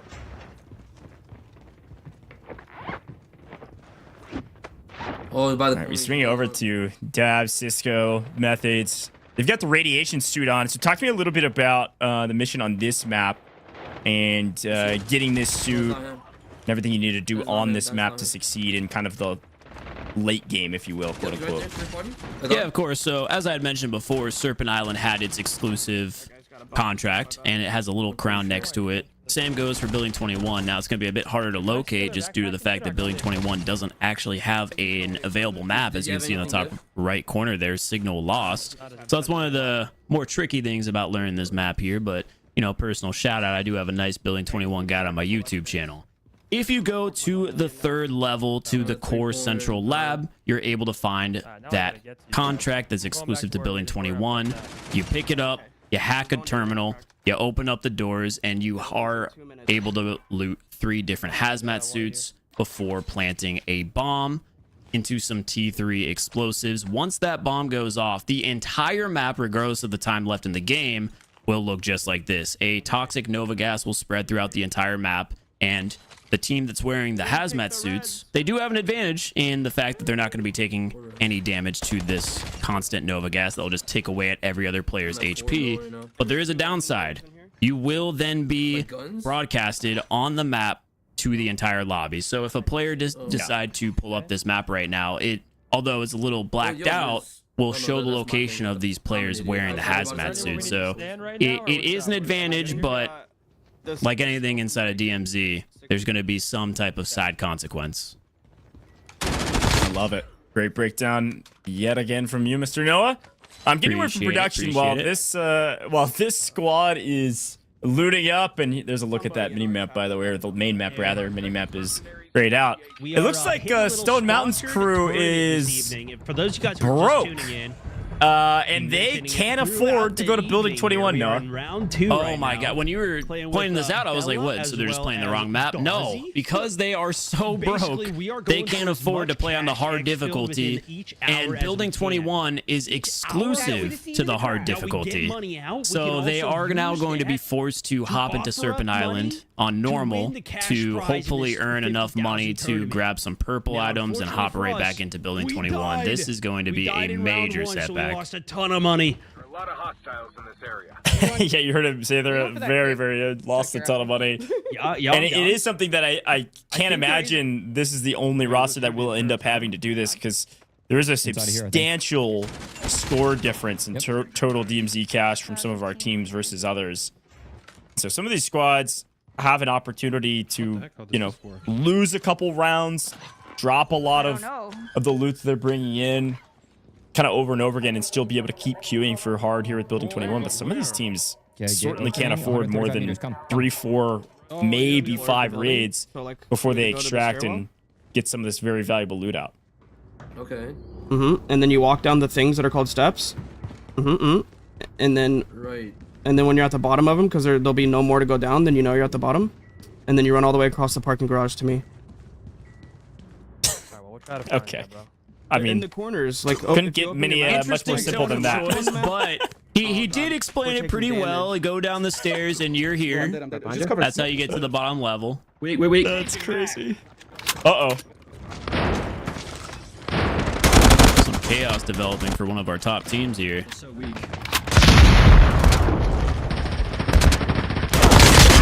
This is a tough location to be fighting in. This is what I call the courtyard. A juggernaut spawns here soon. It was announced in Season 2 we will have a new boss located on Building 21 there in the courtyard. But as of now, tons of NPCs, tons of real opponents around the perimeter. That is a tough spot to be if you're not holding it properly and carefully. Down again. I need your help. I'm on bots. I'm getting destroyed. Okay, it's fine. Luckily, Slayer here is able to put the team on his back temporarily, wiping a squad with mythic armor. Let's even get the revive out with the smoke grenade that should safely protect him from the NPCs.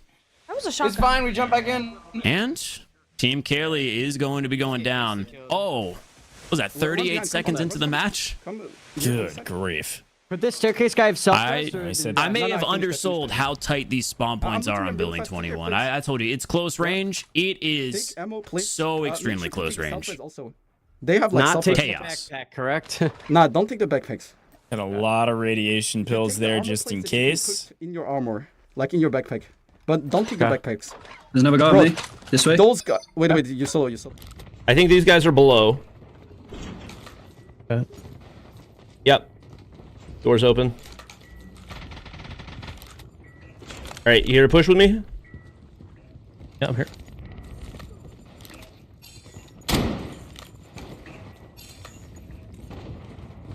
Bobby's doing a good job of peeking corners, man. He's got good I think once he had gotten blasted by that shotgun, he took notes. He was like, okay, maybe I take this a little more serious. He's leaning forward a little bit. Nice pick up there. I'm gonna get him. I'm sure his tongue is out too whenever he concentrates. That's the signature Bobby look. I don't think they had much, but Reloading. They had red guns. Curious what type of gear we're looted up to here. Bobby's rocking an epic Ram 7 and now the HSO after getting pumped by it. Full team, bro. Are you serious? Oh, I ran out of bullets. There's no way. All right. Is this little B on his back? Yeah, we leave. Dang it! Last alive. They're getting out of here. See you later. Dang it, man. Oh, dude. Everybody's gonna fail in extraction on Building 21, and Bobby Plays has gone to the dark side, shotgun in hand. Oh, hustling. I despise him for doing this. I make it a point in my stream. I'm not using this weapon, not just because of my skill issue, which I secretly hide by that whole, point. They've got But, a teammate somewhere. Dude, it's so good. Like I said, it can one-shot any armor in the game. Yeah. I think Listen, Bobby's in a $50,000 tournament right now. You and I have the pleasure of just watching. You gotta take whatever advantage you can, man. That's a fair point. That's a fair point. But I can still call him dishonorable for using that overpowered weapon. Yeah. No. He's downstairs then. I was wrong. We can go ahead and start the mission.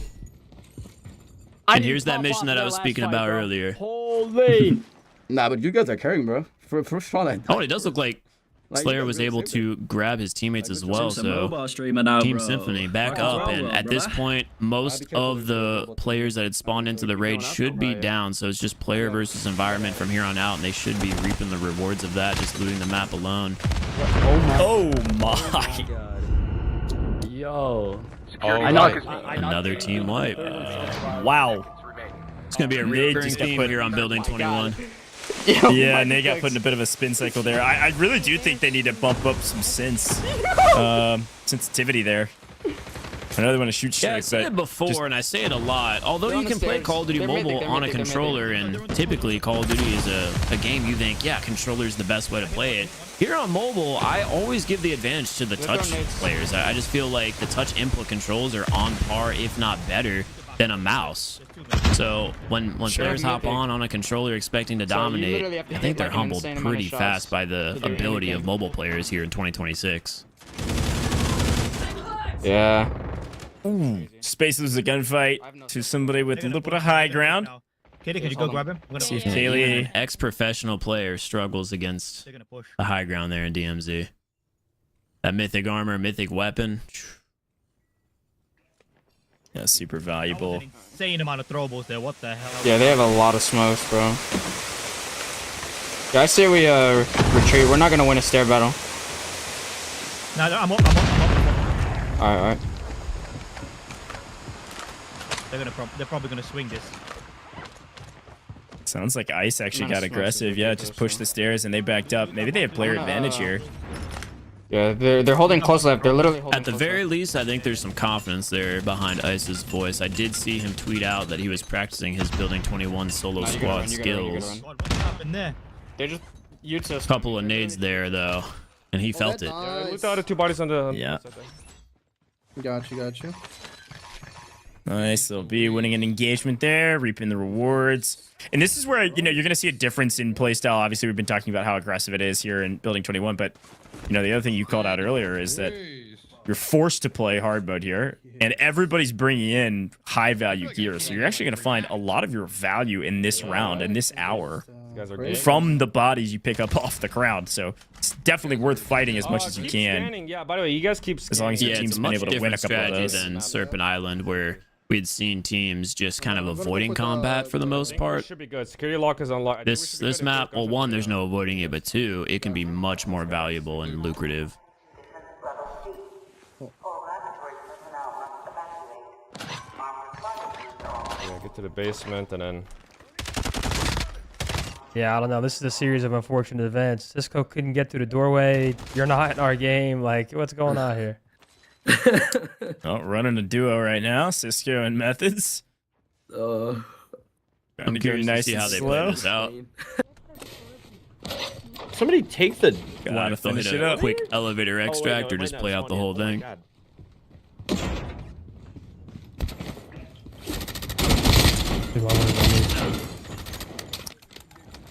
I don't know why. It's a pretty good run so far. It looks like Bobby's on 4.3. I think Metal was pushing 3 mil. I expect Z to be on a decent bit. Okay, he's only on 1 mil, but still, it's not bad. Lab coats and what do you call it? Hazmat suits. Those are the good ones. Okay. What is this? Are we just in a bunch of gas right now? I've been seeing a lot of chaos here on the map, and I haven't really just taken a moment to check out some of these teams' loot values. I see Bobby's got 4.5 million. I'm very curious to see what the best run was here on Building 21 so far, and if we're going to see a number higher than that near 30 million on Serpent. That's less valuable. I'm still... Well, it might be possible. Slayer alone there, 8.2. I saw he had an inventory full of mythic armors. And they still have the rest of the map here to loot now, so... Oh, yeah, this is a great one. Symphony's on 3.5. Looks like Roast is on 4.8. Yeah. Sim is locked in, man. Obviously, he's playing controller here.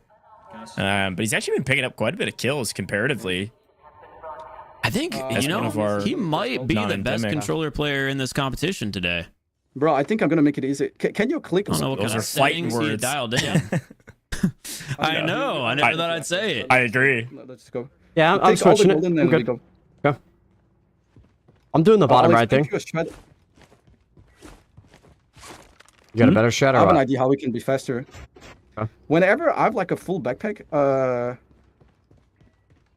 I mean, I'll explain after. Make sure to grab take, one of these hazmat suits here. Come here, or if you can. Take this one. Yeah, I was gonna say no. It sounds like they're kind of discussing some strategy.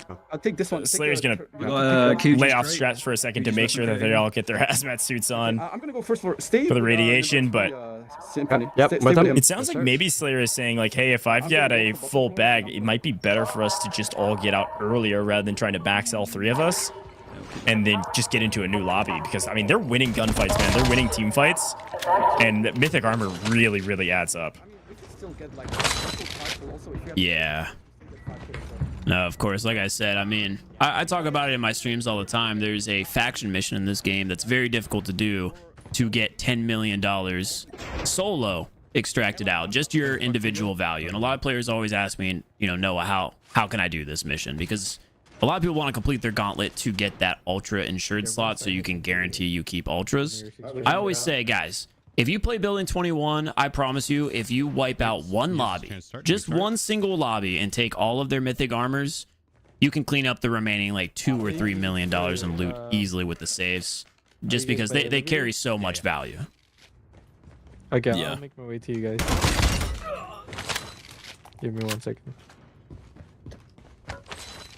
It's not like this roster actually had pretty solid total assets, redeemable cash value for a team that I felt like was a little bit less, a little understated during Serpent Island. So curious what they're able to kind of put together here on Building 21. They've got a decent one going right now, actually. We swing back over. It does look like Metalcore, Z-Liner, and Bobby Plays would get out via the elevator extract. So no, we made good time. Doing good. That roster obviously very comfortable. Nice. Yeah, it is nice to see a successful extract here on Building 21. I think at this point we've seen more death than successful raids. Solid Miller too. Yeah, that's right. Well, looks like we'll call this the fan favorite roster. Stone Mountain, Dazzy, and Bella Fox. Fan favorites, unfortunately, having a little bit of a tough time. Just split then?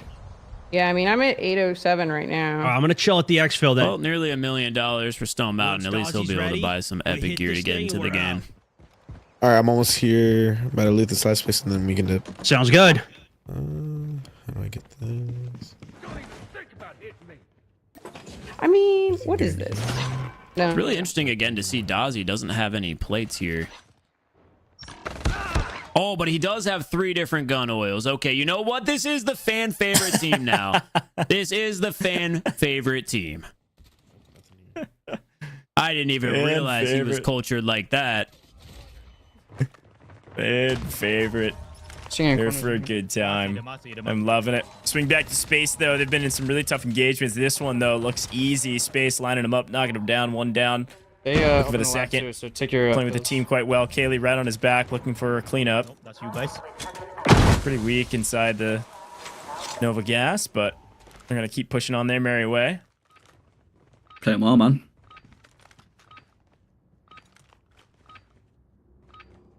Bro. Honestly, I don't know, bro. We should go. I'm curious to see the breakdown here on this one. We're thinking this is going to be about a 20 million extract again from Team Symphony. How much do you think people are going to offer for round 2? Like, how much do you think? Like, 20 mil? 30 mil? This is a good listen in here. I'm curious to hear what they say. Bro, I would go full in for round 2, honestly. Let's go again, guys. I need your money straight. Tell me top round. Oh. So I don't know if we caught it there at the end just because I was yapping, but it sounded like they said, I want to go fully in on round 2. Yeah, I heard that too. They can afford it. They're pretty far up the leaderboard as well. I mean, they go full in on round 2. Our top pricing, it's $10,000 in total in our overall prize pool of 50K here in round 2. 6,000 for the trio. I got you. We gotta go pick up a hazmat suit over here. It's not a bad payday. You need to open it though, yeah? Oh, no, I wouldn't be mad about that at all.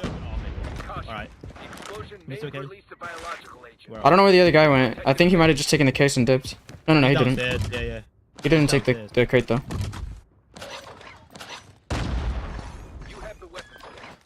I mentioned that earlier. The Quiji crate is a strategy it seems like a lot of players are going to be utilizing. And I don't know if I had mentioned that last time I was talking about the mission here, exclusive to Building 21, but that is another one of the big benefits of doing this mission is you are able to secure a Quiji crate here on this map without fighting the Quiji boss. No, we're just trying to not let these guys fight. Oh, they're here. They're nading. Back up.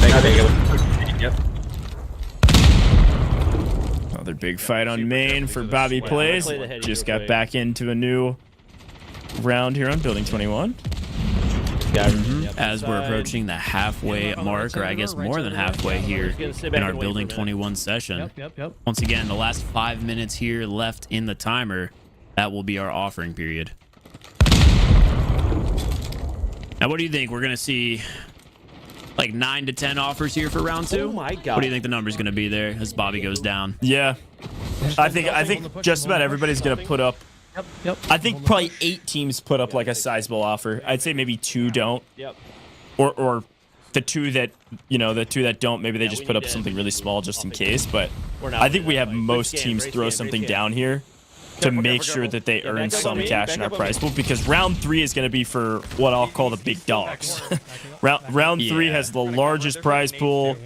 Yeah. People are going to go all in on it. So it's really going to come down to who has actually earned the most through all 3 rounds that have that redeemable cash left. So I think round 2 is where some folks are going to try to make their money. No, I agree completely.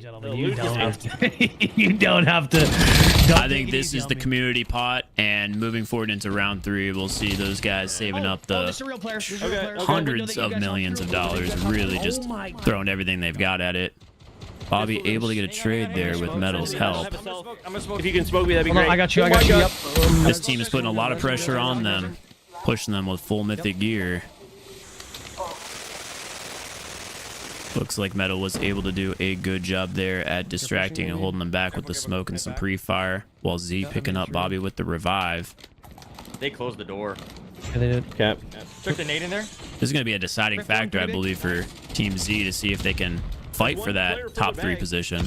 Oh no, that's yeah. Especially after going down a couple of times here on Building 21. Okay. Yeah, 100%. Push through. I think this guy may have had good armor. Oh, they're here. I got a thirst on one. Okay. He had a pistol out. Careful. They're about to push. He's pushing in. Red armor. Oh, hey, he bailed out. Okay. Solid hip fires. And these team fights, these are reminiscent to Call of Duty mobile multiplayer. I'm backing up. The comms right now are flying.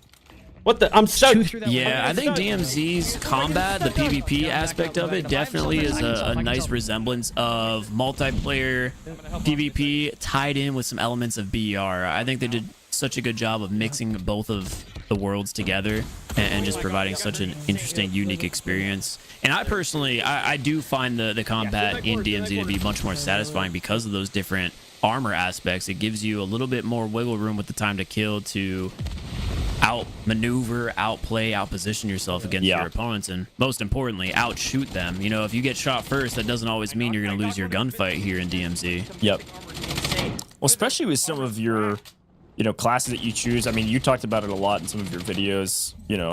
Some of the players have already been talking about Scavenger, etc. But even like Rewind could be a huge outplay potential in some of these maps, especially on this map. Yeah, we hadn't really talked about that too much just because we got straight into the competition, but the 3 classes that are currently available in DMZ all are so drastically different. You've got Scavenger, which obviously will help you loot, and seems like it's the fan favorite here from everyone playing right now, because not only can you loot faster, see some items that have been looted through walls, you're also able to use that scan dart and see enemies through walls and on Serpent Island, put them on your mini map. I personally love using the assault loadout, which is going to give you the rewind ability you were just talking about. I think that is the best for combat. Not only do you have the rewind ability, but one of the side benefits, or a couple of them I should say, is plating faster, healing faster after a kill. And my personal favorite, what you just saw right there from Metal, when he shoots a player, it shows how much HP they have and their name tag above them, which can come into be very, very handy inside of smoke gunfights. You can throw a smoke down, and if you get a hit marker on your opponent, boom, their name pops up right above them. It just makes it a lot easier to predict where they're going and pre-fire and shoot through those smokes. Unfortunately, though, it's not going to help them out here in this situation, as Team Zealander is going down for what I believe might be the third time here on Building 21. It's been very rough for them. Yeah. Well, take a look in the left here. This is our redeemable cash. So, again, you saw Team Noah J. Their redeemable cash starting round 2, by the way, was 0. So they're at 12.8 mil already from just this round. This is redeemable cash, okay? So if you see the redeemable cash leaderboard, that is minus any offers that have been accepted.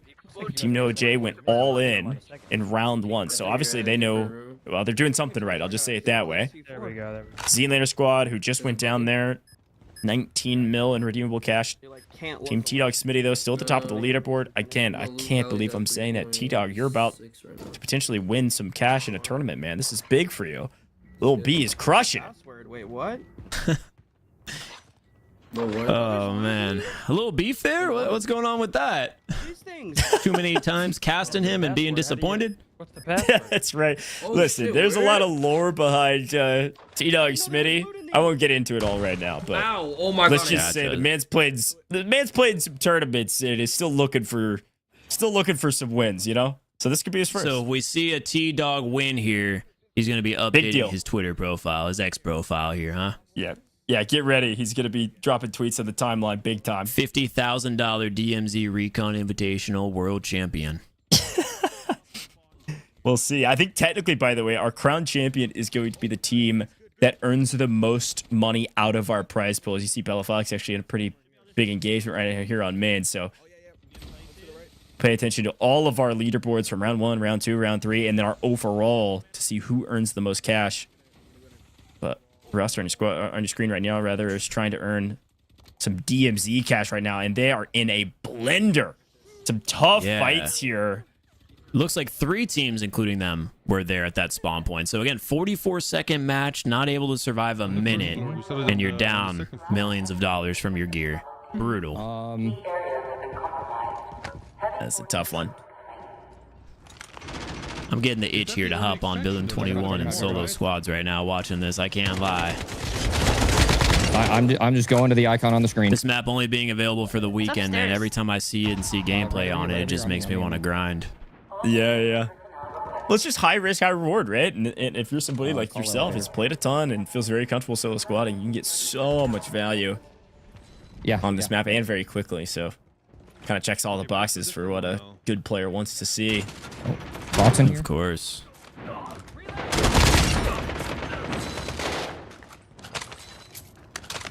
Elevator Rise in 5 Cleaning things up. Team Iceman Isaac. I think they're about middle of the pack right now, which is pretty solid for them. I swear, Iceman, this dude can do it all. Every input, every version of Call of Duty you could think of. Competed and won money in it, so.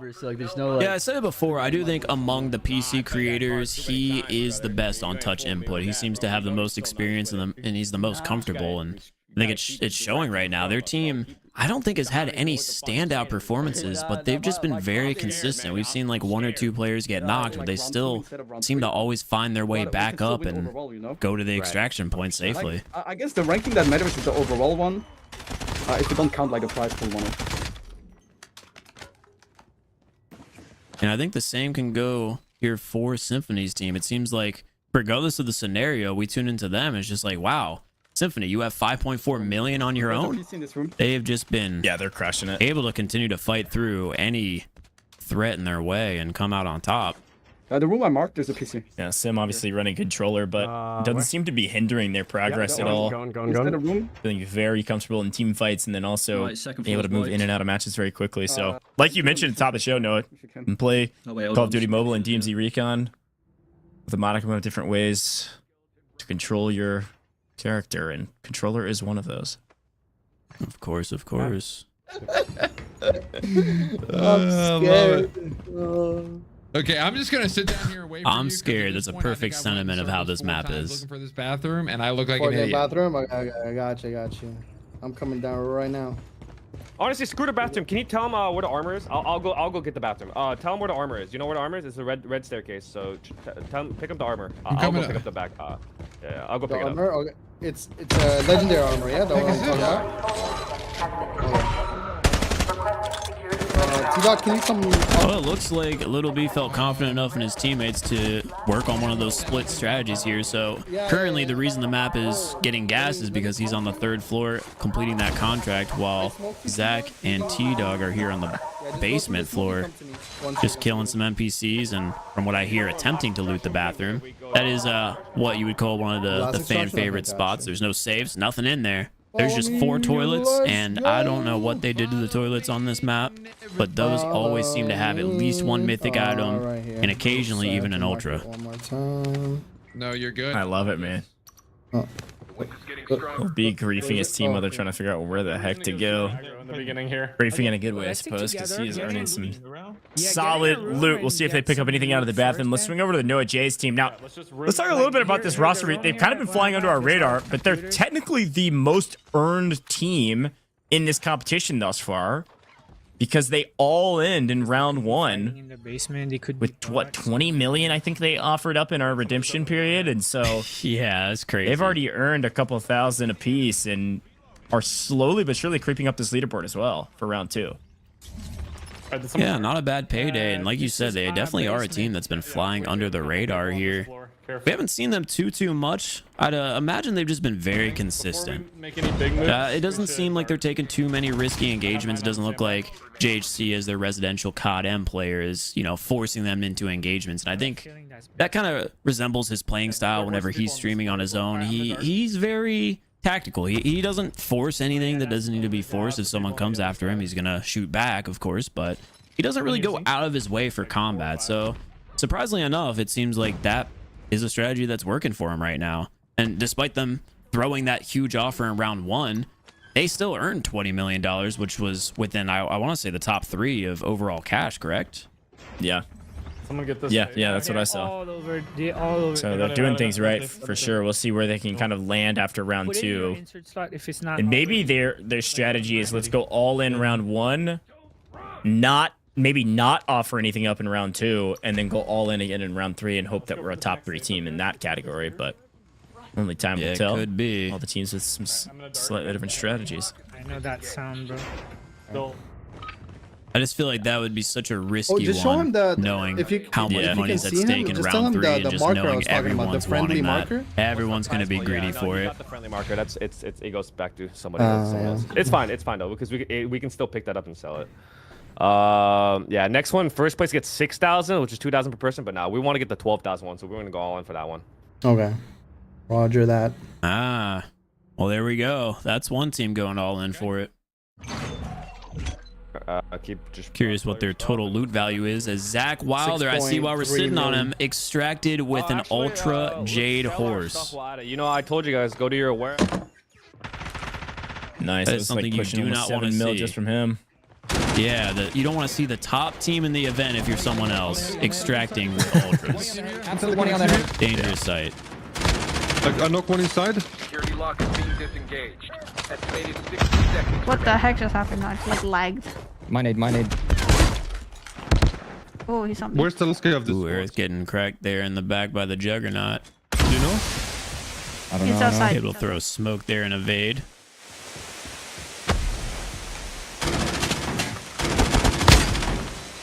Oh my god, why am I like reloading? Cover me. Oh, hell no.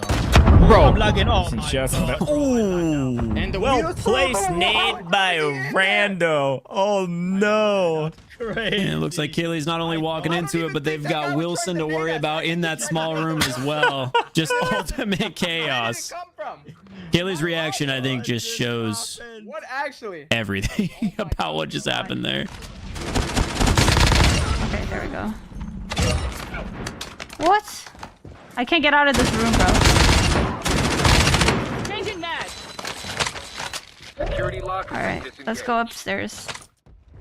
Yep. Yeah, what a wild way to kick off that map for Space and Co. That was a little nutty to start things off, Just but go around. swing back to Ice and Thesaurus and Aerith, and they've cleaned everything up on the bottom floor, looking for second. And there's Wilson as well. Wilson is on the right. Wilson is on the right side. Yeah. I am very curious to see the leaderboards once this round is complete to see how many teams not only went up, but how many teams went down in overall value. Because it seems like Building 21 has not been very friendly.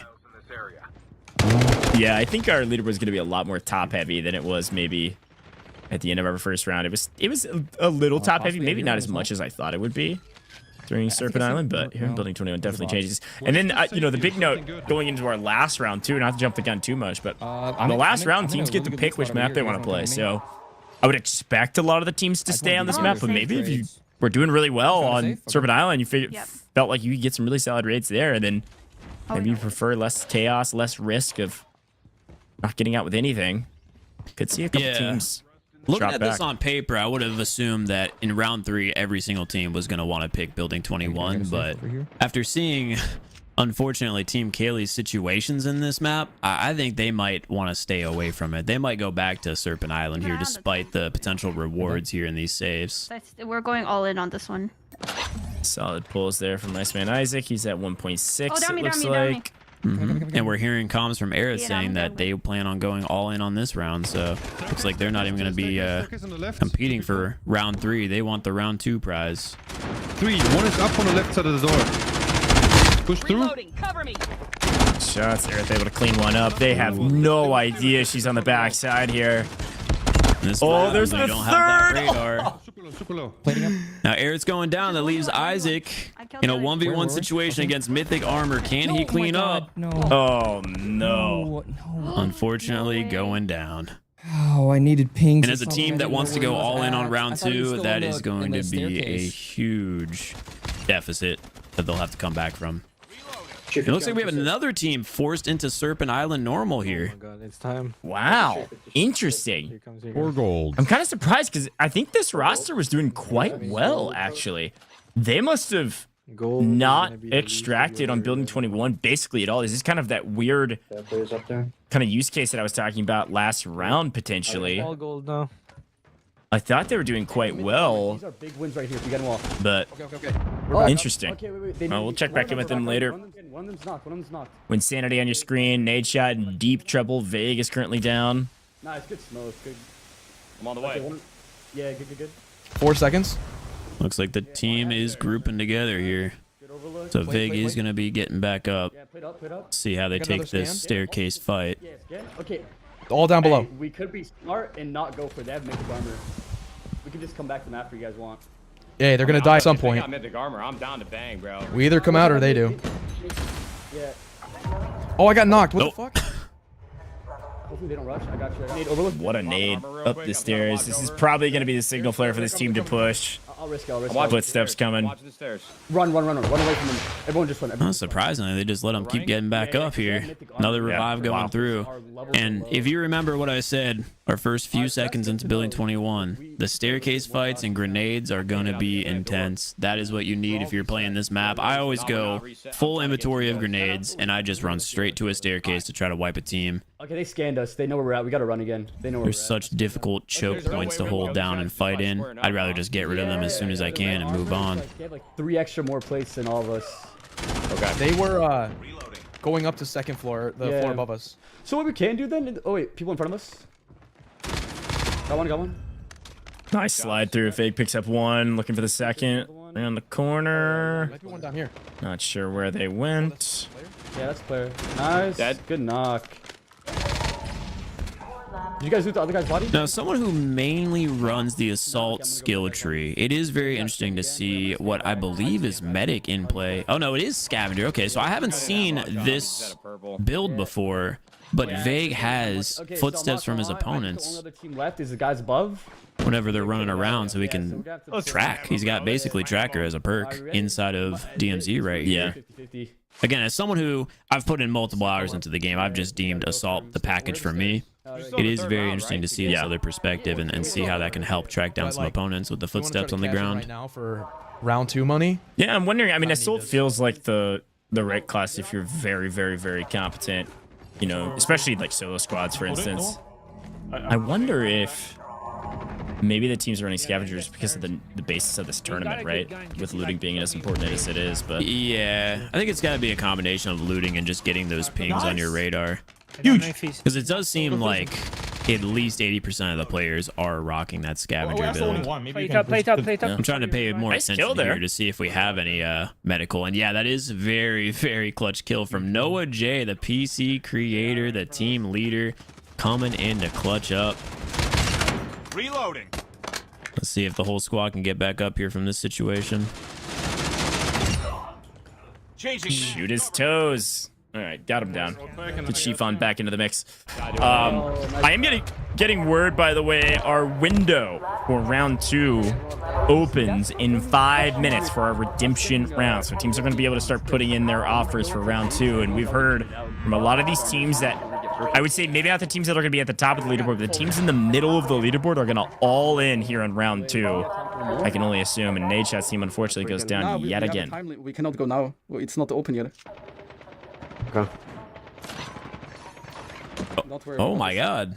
I don't know if you saw that, but Slayer is holding an ultra item as well. Yeah, I know. He has the Atlas key badge. Well, close to us. Symphony, heal up. Yeah, he doesn't have too much else, only 3 million total. Yeah, despite that nice pretty low inventory size. Oh, gas mace. Oh, hey, 1 HP on that. 1 HP in there. This is where the assault skill tree would really come in handy, being able to get one hit marker and see those players through the smoke. And once again, Aerith finds herself between 2 teams, one on the outside spawn point, one at the staircase. And now the tactical items are coming through. Nades everywhere, gunshots everywhere. Isaac's down to a grenade. It's down to Thesaurus PG, who is absolutely surrounded by both footsteps and gunfire. Getting cracked through his armor, but still managing to take down one. No.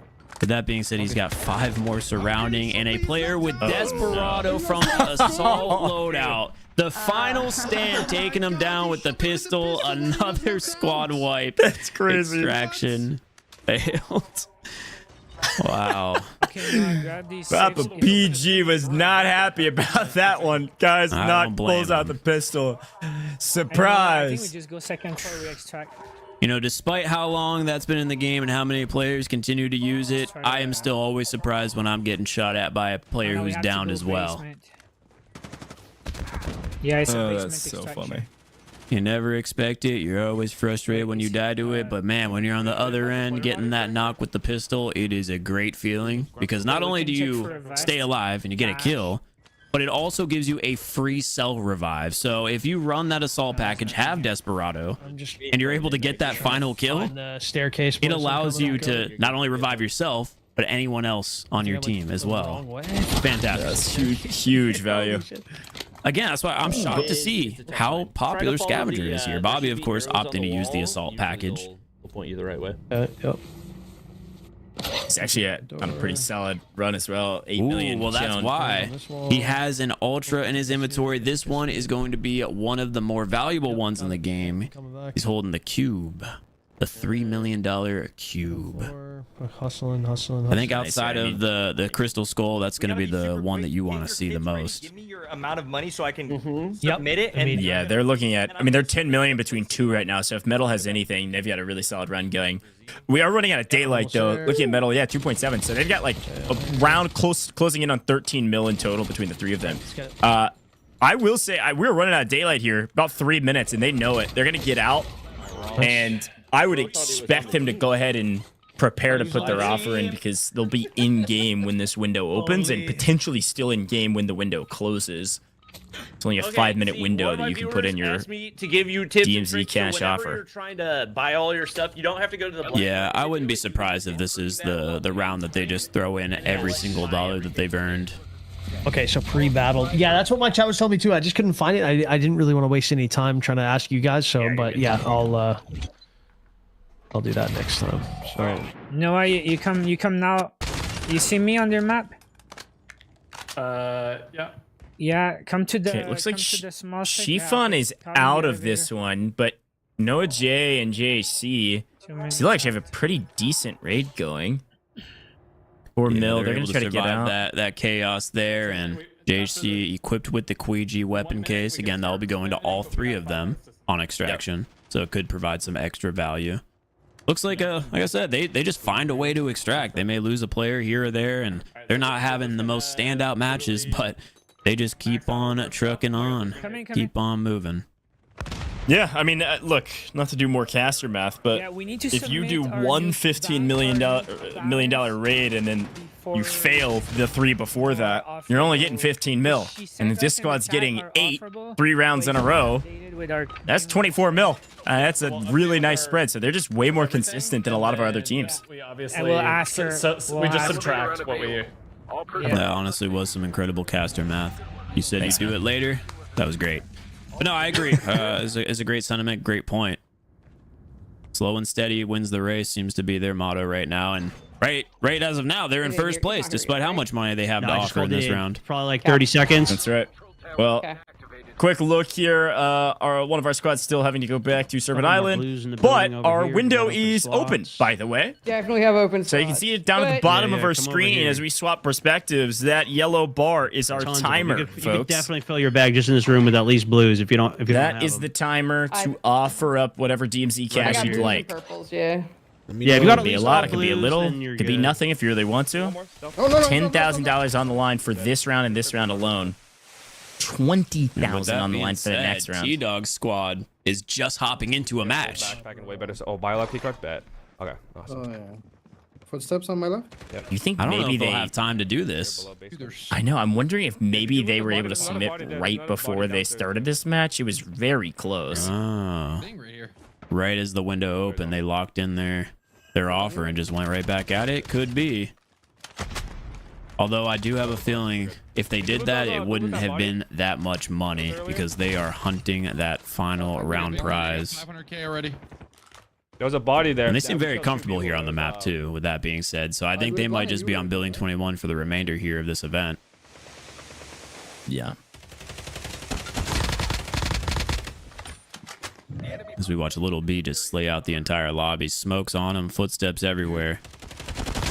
He's able to take down a second player as well. There we go. Use his rewind ability.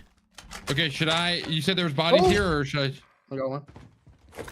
Snapping on the Juggernaut, anything that can move. Looks like he's going to have that squad wipe there with the help of Zach. 6 kills to his name just a few minutes in as well, so I think they might have wiped out the entire lobby, and now it's just time to loot freely with no threats. Nice, good stuff. What'd you pick up? A bunch of red crap. Nice, good stuff. Gunshots there. What the hell? Oh, this 1.7 mil on T-Dog already is pretty impressive. That's nice finds.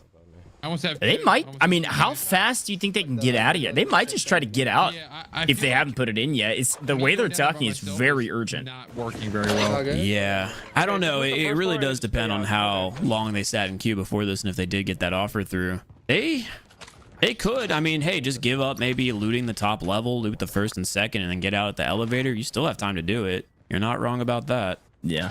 It's just how greedy do you want to be here in this match? You know you have the whole lobby dead. You know you have a whole lobby to loot on your own. You could just potentially add more value to your third round offer. I'm going to go down to the basement now. Or riddle me this. Riddle me this. I think they just send T-Dog out This guy just hit me with one by himself. And T-Dog submits while the other two are in game. I don't think there's a rule against that. Resonate probably. You can res him. No, he's beaming me. We'll have to hear from the producers if that's allowed. That would be an interesting strategy. Send the team leader out. Yeah, have them submit. Oh, okay. No, I'm being told that I'm a cheater. I'm a dirty cheater. The entire team has to be out to submit. All right, so probably don't utilize that strategy if you're watching the stream. Okay, I got to an NPC, but you guys still right after. Don't worry, you're good. Well, the team that I picked as one of my top 3 favorites just seems to be laying on their back the whole event. And once again, we've got Vague down, looking for win, and Nade shot to clutch up. I'm starting to have less and less faith in my ability to teach.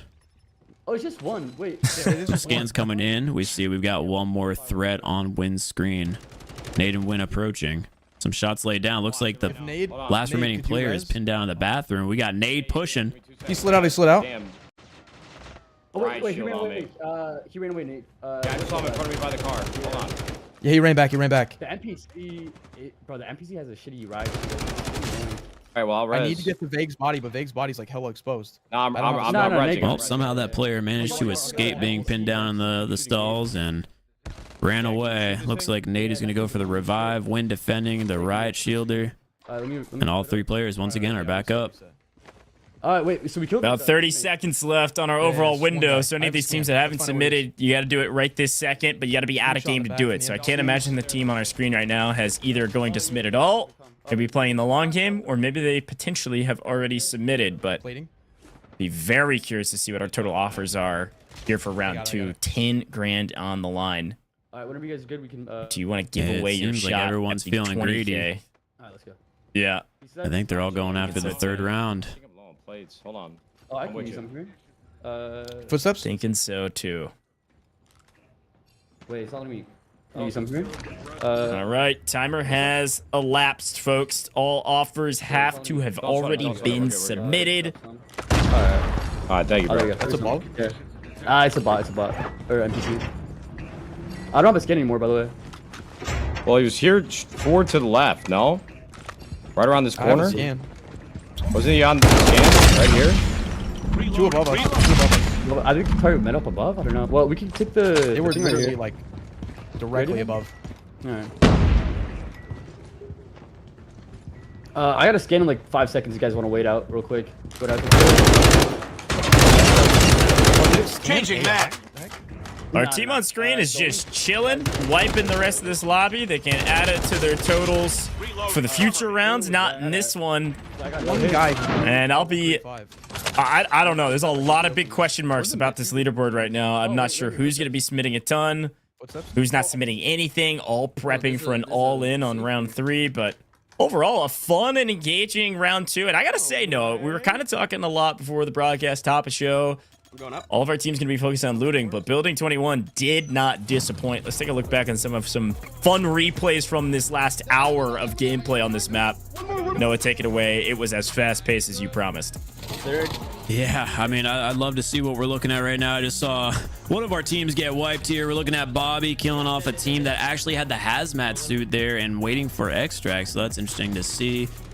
We've got Dab and Methods taking down some players in the basement off spawn. Mythic Armor able to wipe that. And I mean, yeah, like we had talked about earlier, this is just standard Building 21 gameplay. Just chaos, nades everywhere, shotguns one pumping you, and you're gonna have some highs and you're gonna have some lows here on Building 21. I think that's exactly what we saw. That team in particular, I'm very curious to see what their overall is gonna be. And I also want to know, did Win get away with that Ultra?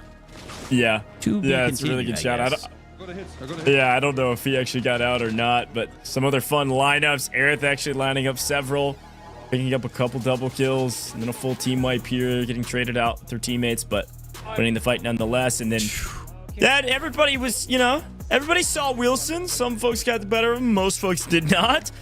Wilson was doing damage as per the usual, but overall, this Slayer team has got to be one of the top teams today. All 3 of the players on this roster very well equipped to take one-on-one fights, even 1v2 fights. Symphony looking really, really strong.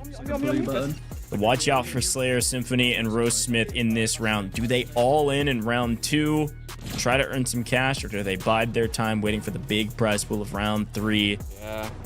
More fights around the stairwell, but Building 21 non-stop action just like we like it. 2 dead, 1 more. Yeah, I mean, these replays have showed, like I said, a lot of chaos. I mean, gunfights going both ways, teams going down to the NPCs, just demolition everywhere. And as you had mentioned with Team Slayer, I am very curious to see where they stand on the leaderboard. We had mentioned it a couple of times. They were one of the underdog teams, but ones to watch because Slayer was the wild card. I wasn't sure how much experience he had just because he'd been keeping it so secretive. I don't know if that was a strategy, waiting for this event. Like, hey, I'm just going to pretend I'm not a threat.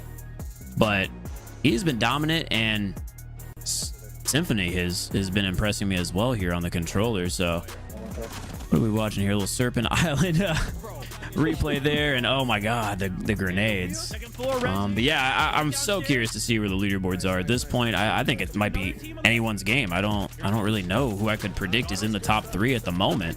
Got him. Yeah, top 3 at the moment, and then who will be at the bottom of the leaderboard after this round if they end up going all in on round 2 with our offer redemption phase. Everybody's placed their offers at this point. We're just double checking all the math behind the scenes. Let's take a look at it. I'm being told it is ready for us. Let's take a look at our offers. Who submitted, who did not. Here we go. This is for round 2. Our yellow lettering, if we can get that up there, will be... I know, I got excited. My forehead was to monitor there. Gonna get that all fixed up, but yellow numbers are gonna be what they put up. Light blue is going to be their total redeemable cash here. And again, Noah, something to remind everybody at home, Noah J's team, they did all in round 1, so we'll see what they decide to do. Everybody has submitted an offer. Could be 0. Could be $1, but they've all locked something in, and here it is. Big standouts. Holy cow. Yeah, you're looking at the same number I am right there. And then we're not looking at the same number. Dude, I'm just blown away at the fact that Noah J's team goes almost all in again, but then it's completely dwarfed by Symphony, Slayer, and Rosmith going actually all in round 2, even though they had a gigantic lead on our leaderboard and could have easily won round 3. What in the world?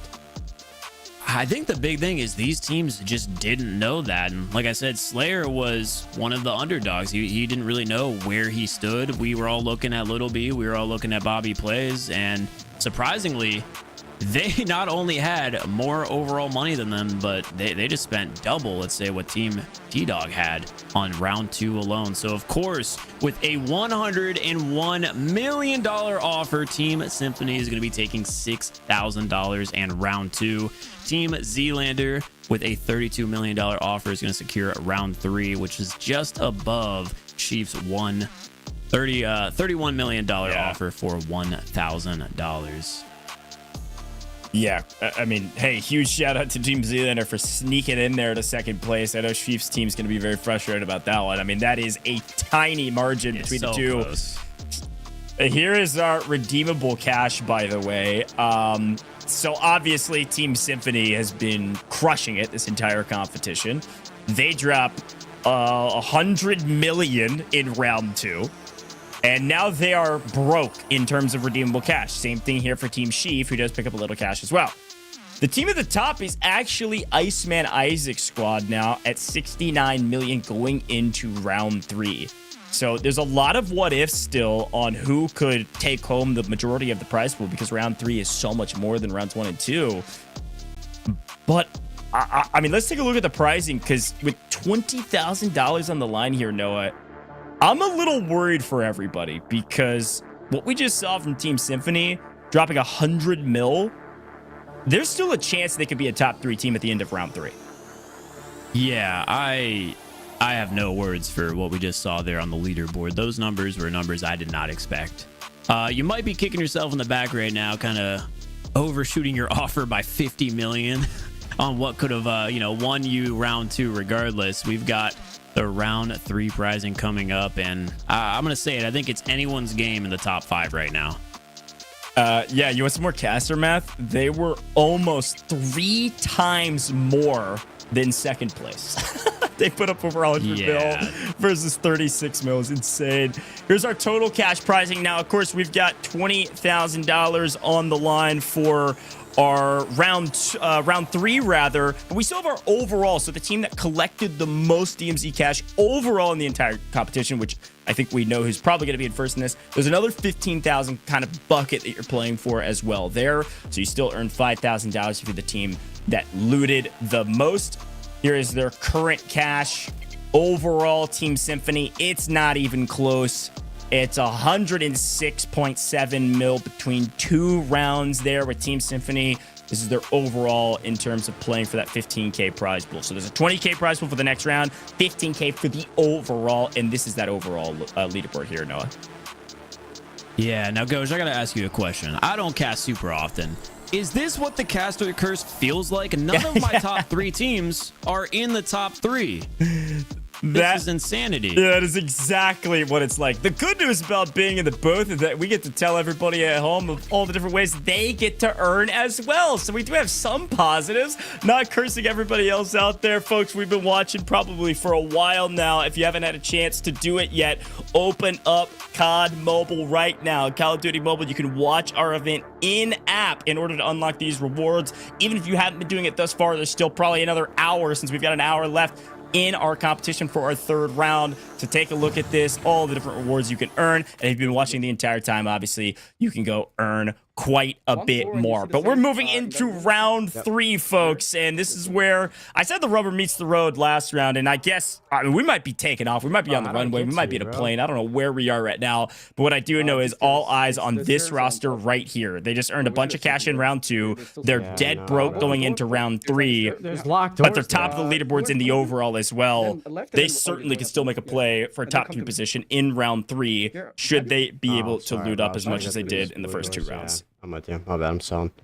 Yeah, I'd say across 3 people in an hour, if you just have straight solid runs on Building 21, you definitely could make up, you know, upwards of 80 to even 100 million again here. You do have to play near perfect, but it looks like they're already working on that with Slayer alone having 5.7 nearly $1 million in his inventory alone. 7 kills, so at this point they're just looting the map. No one left in the lobby to contest them. Oh my gosh, yeah, they're going crazy right now. Rose Smith also 5.5 million on his inventory, so this is looking like it's going to be near another $20 million run again for them just to kick off round 3. Yeah, I did get word from production, by the way, that T-Dog, Smitty's team, kind of while we were wrapping up offers, they did actually wrap up their last raid at nearly a $20 million run, so things going still well for them as well. Now, let's talk a little bit of strategy while we're kicking off round 3, okay? This competition is a very unique format with 3 different rounds. You're putting in an offer with your DMZ cash, trying to earn kind of a progressive prize pool, right? Round 3 is going to feel like a more traditional event, right? I mean, everybody all ins here and just sees who has the most left. So, is there a strategy at this point besides just looting up as much as you can and earning that cash? I mean, if we think back to that leaderboard, like we talked about, some of these teams had 0 in terms of redeemable cash going to this round, and then some of the teams completely skipped round 2 in order to find more success in round 3. Do you think there was a better strategy in the competition thus far? Like, what would you have gone for? Up on the top floor and just loot everything. I mean, it's just so tough to say. Building 21 was just so rough for so many teams. Honestly, I think if I were one of the teams that had died maybe 2 or 3 times throughout the hour on Building 21, I probably would have just full sent all of my cash on round 2. Yeah. Just cut my losses, thinking, hey, yeah, we went down on loot value. Let's just call it here, since everyone's going to want to chase that big bag. But truly, I think a lot of players are just going to be playing with nothing to lose. Just stay on Building 21. Now, the exception might be one of the teams in the top 2 or 3. Maybe they'll say, okay, you know what? We have a significant amount of money. We have a bit of cushion. Let's just play Serpent Island, not lose any matches, and, you know, have a decent offer going into round 3. You know, just something top 3. No, we just got bugged. What the actual? Yeah. What do you mean? Fuck, I'm yeah, that's totally true. I don't know, man. This is gonna be really interesting to watch. Open this door. Open this door. And I just, the other big thing that is so funny to say, because Slayer's roster, I mean, they won a bunch of cash. They got first in round 2. But it's I still count it as a mistake. They made a mistake offering up a full all-in of 100 mil. They could have gone half of that. They didn't know, but they could have gone half of that. One round 2, and then probably one round 3. Nice. Yeah, that's what I said. They're probably going to be kicking themselves for offering up so much money, but at the end of the day, I mean, they'll be wiping their tears away with some cash because they just want a decent paycheck. Oh, what the hell? Very true. And we never know. They might still find their way into the top 3 here with how they've been playing. Yeah, very true. Now, by the way, on that last round, heard some of the players freaking out saying, why did we successfully complete that raid? They actually missed, production's paying attention real close. They actually missed the extraction because the game timer ran out from what we saw. So just barely running out of time there. Something else to keep in mind. Yeah, I was going to point that out. They called extract just a little bit too late, and Building 21 is ruthless. It's a little bit harder to kind of gauge because it doesn't have that final flight like Serpent Island, but I've died a couple of ways just like that. I was waiting on the elevator or waiting safely in the extraction, and then boom, out of time, GG's, you're just instantly dead. So definitely paying attention to that timer is crucial so you don't end up like that. Not only do they lose out on the equipment they brought, they miss all of the potential items they looted, but then most importantly here in a competition structured like this, they just lost 16 minutes. Yeah, very true. Honestly, the most valuable resource in this competition is time. I know it sounds corny, but an hour is a short amount of time if you end up wasting 16 minutes of it. Reloading. Yeah, I mean, we were talking about the train extract killing off 2 minutes. 16 is a lifetime here in this competition. Shoot the feet! Yeah, just hold it. Don't shoot the shield, shoot the feet. If you guys have a... Get him out of your way. Throw it, like, right now. I'm glad Methods has stayed true here to his sensitivity throughout the entire event. I was about to say something. I was about to say something as well. About to say he said, what, corners. Slow and steady wins the race? I got this. 360 trick shot here. Got one. Yo. Yeah, you see them by the stairs? Oh, they're nading. Yep. Watch out, Memphis. Oh.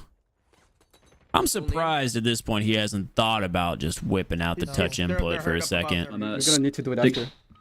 0.6 mil.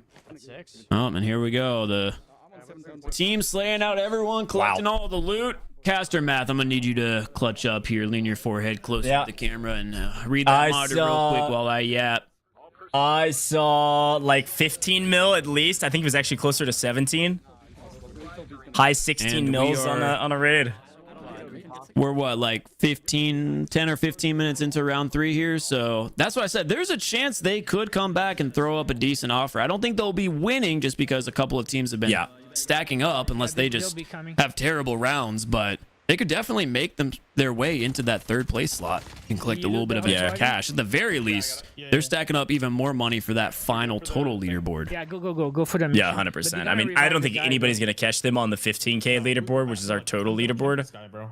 So they're going to at least earn another 5 grand in that category. And then when it comes to the 20K leaderboard, I think they can still cash a 3rd place. I'm pretty sure it was, I'll have to take a look about it. Maybe we can get production to fly it in here shortly of total redeemable cash again for round 3. Okay, I'm coming. Whenever they've got it prepared. Probably waiting on a few more reports, but I'm pretty sure it's Team Winsanity or Nade Shot, and that's Wilson's maybe going to pick up a kill here if they're not careful. And then I want to say it was T-Dog Smitty. Those are probably the top 2 to watch right now in terms of total redeemable cash for round 3. Yeah, because the other guys are on the 2nd floor basement. I'm gonna pick that up right now and let you know here in a second. I don't know where the safe's gonna be. Is it bottom? Bottom? It's bottom, yeah. It's lower. I know Team T-Dog has definitely been saving. Lil B has been very vocal throughout our spectating, saying, we're holding on to all of our money. We are submitting it all in round 3. Yep. And with them extracting with nearly 20 million as we were going through all the offerings, I wouldn't be surprised to see them take it. Yeah, agreed. I think they're over 50 mil or so. Redeemable cash, which is, I think, one of the higher team values. Little B is currently on 8.7 mil. First in basement. I think T-Dog was on about 3.4. So as far as redeemable cash, we did have Team Iceman Isaac in the lead with nearly 70 million, and T-Dog's team was at nearly 40 million.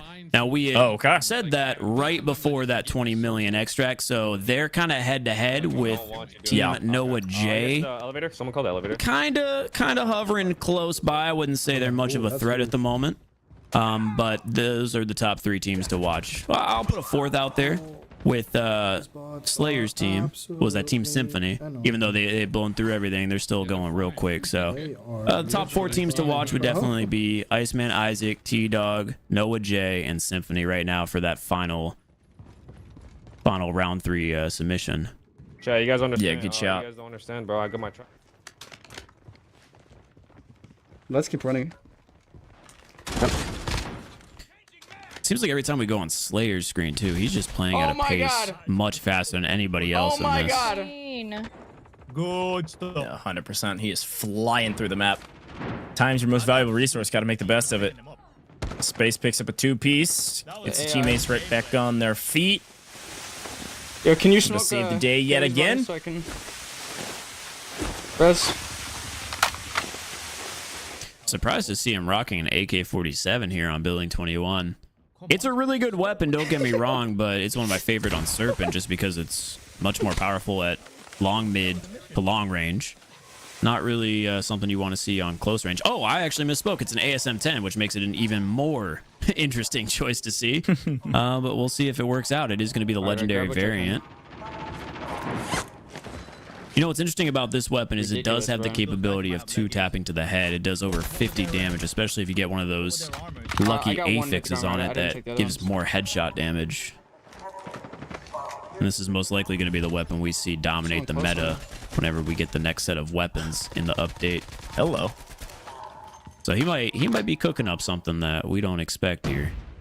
Yeah, talk to me a little bit about that. I mean, you know, DMZ Recon's very unique in a lot of ways, reminiscent of other extraction shooters in some ways, but these affixes and the rolls on some of the weapons are different, right? So talk a little bit about like the efficacy of those. I mean, obviously you could pull like FMJ, you could pull one you were just talking about, but what are the value of some of those? How do you know if you've maybe pulled a good affix for your weapon?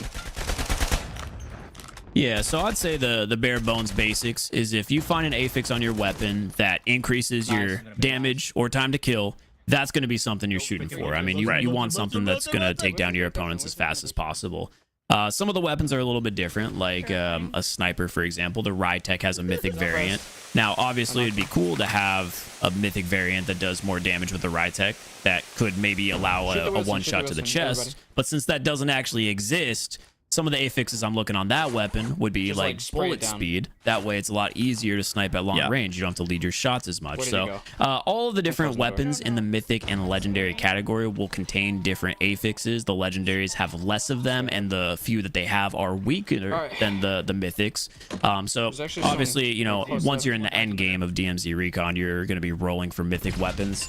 And that's what makes them more powerful. Not only do they have those sort of secret bonus features like damage, range, faster reload, extended mags, but they also are going to deal more damage to different sets of armor. So if a mythic Ram 7 is facing up against a legendary armor, well, that mythic Ram 7 is not only going to do its regular damage, it's going to do a 1.1x multiplier because it's a tier higher than that legendary armor.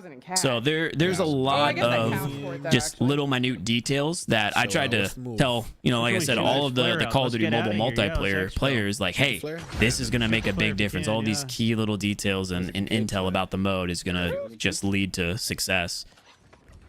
So some of those mythic weapons, they can be very powerful for multiple reasons, and that's why I stated it earlier when players were going up against mythic gear with their purple armor, they are going to get shredded so fast. Yeah, definitely. Thank you for the breakdown, Mr. Encyclopedia here at DMZ Recon. I'm so full. And I'm just a nerd who plays the game too much. I love it. What the? When Sanity Nate's shot, in a bit of trouble. Vade goes down first, and the hero not around to save the day. That is another wipe, unfortunately.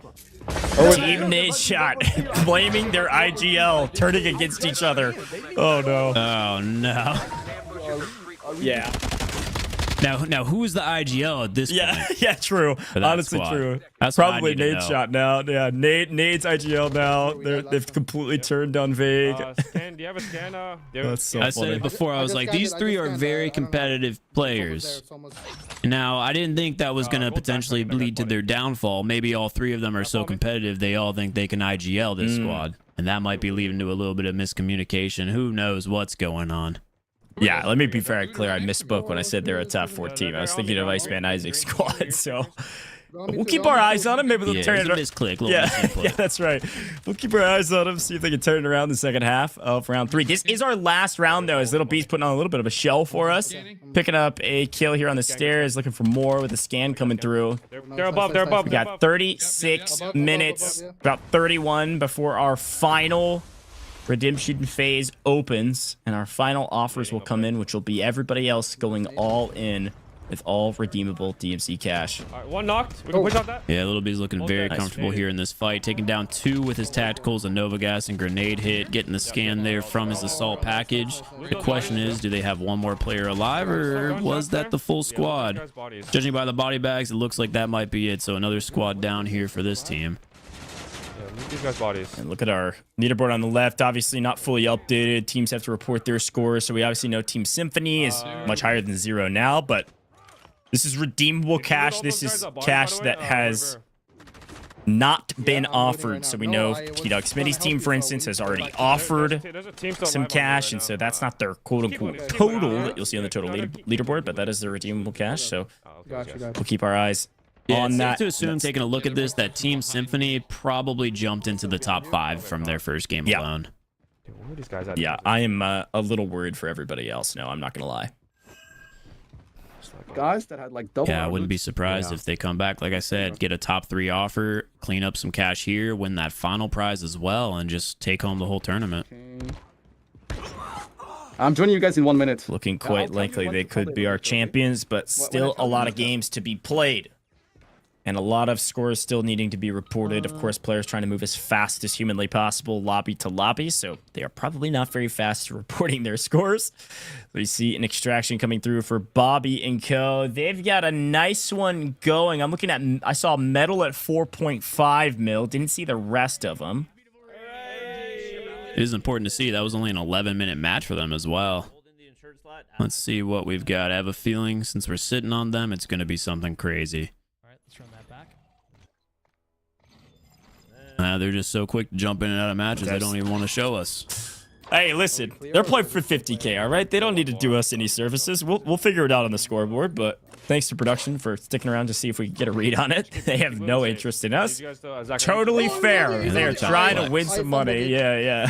He should be able to kill him. No, Yeah, I got him. Oh, that's it. Oh, we lose now.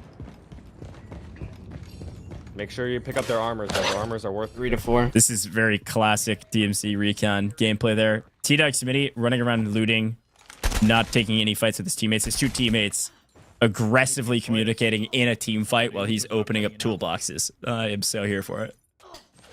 Okay. I'm going to need you to take a look here at the value Space has on his inventory. Whoa. Dude, I was so focused on T-Dog Smitty. I'm missing 11 mil on Space as an individual. Now, Kaylee is out of this map. I have 11. Yeah. Kaylee's out of the map, but Ice, if he has anything, this is a fantastic raid. Whoa. There's our updated total cash earned leaderboard. Team Symphony, of course, no surprise at the top. The surprising part is that they're nearly, actually, over double second place team. Yeah. Come on, bro. And this is reported, so I would expect T-Dog Smitty's team to jump up pretty dramatically after a couple more reports that they're wrapping up here shortly. And this is our total cash. This isn't what they can offer up for round 3. This is just for the total leaderboard at the very end. Reminder, Team Symphony, they had put up 101 mil in round 2 as their offer to make sure they won that round and earn some cash. Oh, wait, he has red armor. Wait, I wonder who had the calm between the 3 of them to do $100 million. Because they had a little bit of extra in the bank account there. I wonder why they said, yeah, this is our number. This is what we feel comfortable with. and left themselves about 5 million to spare. I think they overestimated their competition. I think they said, well, we're doing really good, but maybe not. Maybe we're not like perfect. So let's just make sure that we get first. I'm sure it'll be pretty close. No, it wasn't. I think judging by their number there, they assumed another team was probably going to submit 100 million. Yeah. Yeah. You know, going with that very odd so 101 and change. Yep. I agree.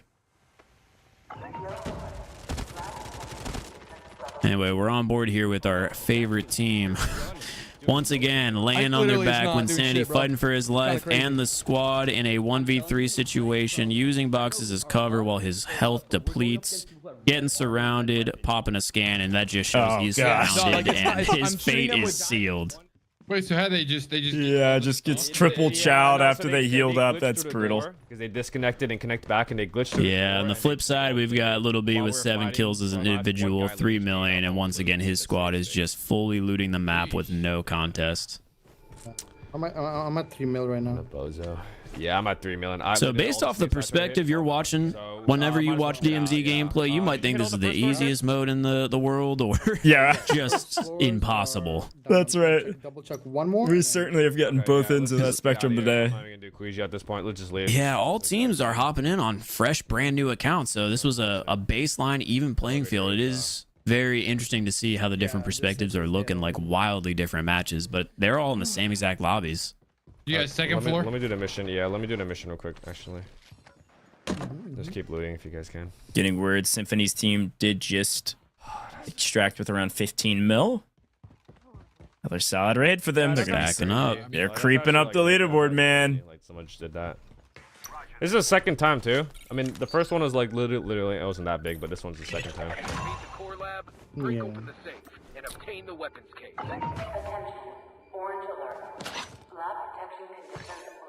It's a free map for these I'm guys, surprised, obviously. despite the 7 kills, how little armor he has and how little his inventory is. I wonder if his teammates had stacked up on everything.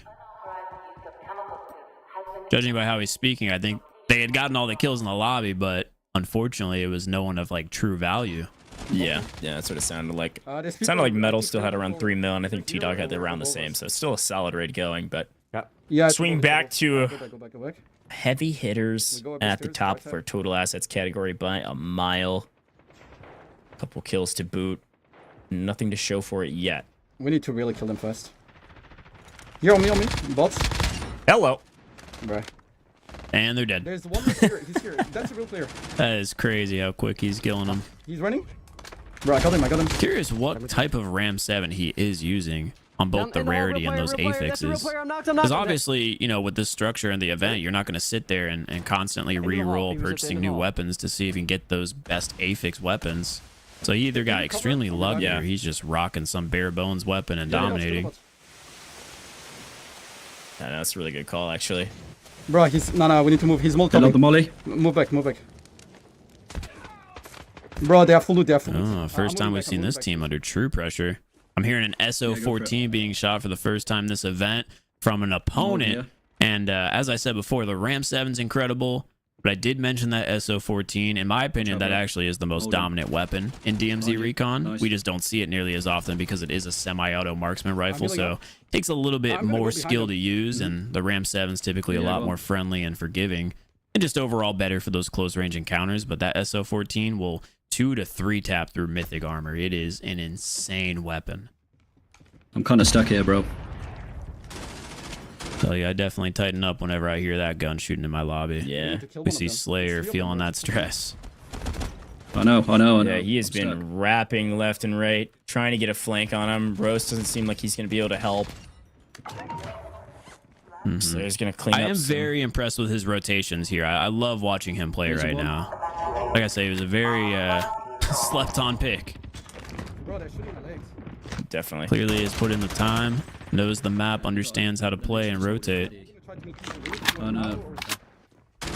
Unfortunately, it seems like they might have met a team that is also extremely patient. Nice. Rewind playing, getting out of there. Nice. Now, I also think it's worth pointing out, despite the fact that Slayer has mythic armor, he's got the 4-plate mythic armor, which does not protect your legs. So a couple of times I've seen him lose base HP without his plates taking any damage, and that's because of that armor he's using.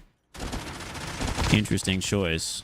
Seems to be working though. Able to take down 2 of the 3 players while he's the last man standing. Mythic armor versus mythic armor. Plenty of shots. Getting the reload here.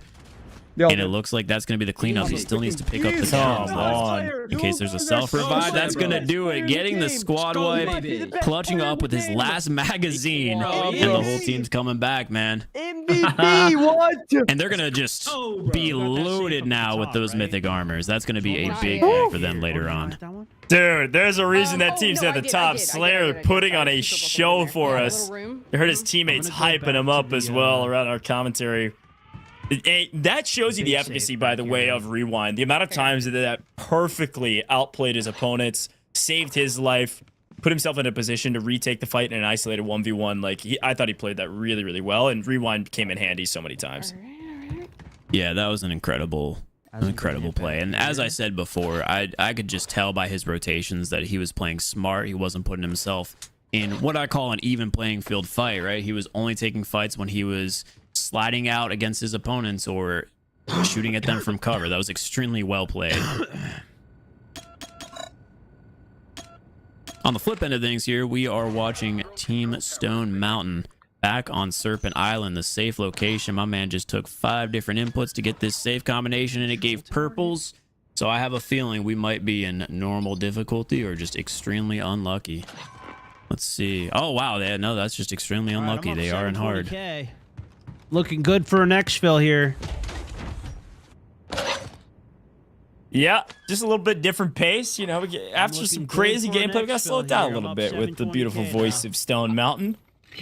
Slowly working his way. That gun oil, nice. Yeah, I mean, he's got to do it for you. I mean, he was probably listening to the broadcast and he heard. Yeah, no, that's bonus points in my book. I'm going to have the staff bump up their score a couple mil for that one. I tried my best. Chief and Co. looking like they're going to get out of the map here. They've actually elected to go. I mean, you know, we saw them a couple times actually over here at Serpent Island. They elected to go back to Serpent Island. They felt a little bit more comfortable on that. They've been kind of a little bit of a sleeper team, just kind of slowly creeping up the leaderboard. So longer on the queue, and they went all in from what I remember on round 2 and ended up picking up 3rd just by, I think it was less than 1,000. It was like really, really close, or maybe maybe it was something like that at least, and maybe less than 1 million. Either way, it was not a lot of money between the two. Going all in round 2, still making a bit of cash. I want to point out what's happening right here, by the way, because Metal's putting in that code, but it's not actually giving him the loot. That's because you need to be wearing one of these hazmat suits to loot those containers. Little tips and tricks for you. Oh my god! Also, slay out the lobby before you do this contract. They are getting naded from the hallway. Metal is about to be swarmed by opponents, and 2 of his teammates are down. They're gonna kill you. Yes, Metal, you should, but you are not going to have that privilege, my friend. They don't realize that we're in a $50,000 tournament. And that's the dangers of picking up those hazmat suits and doing that contract. You are broadcasted, like I said earlier, to the entire map, and more times than I can count, I've done that to teams as well once they just rush on in there without clearing out the lobby. Wow. Yeah, that's brutal. Well, I wonder if they, I don't know if they knew if they had, maybe they thought they cleared out the lobby, or maybe they weren't sure and just went for it anyways, but that one's gonna sting.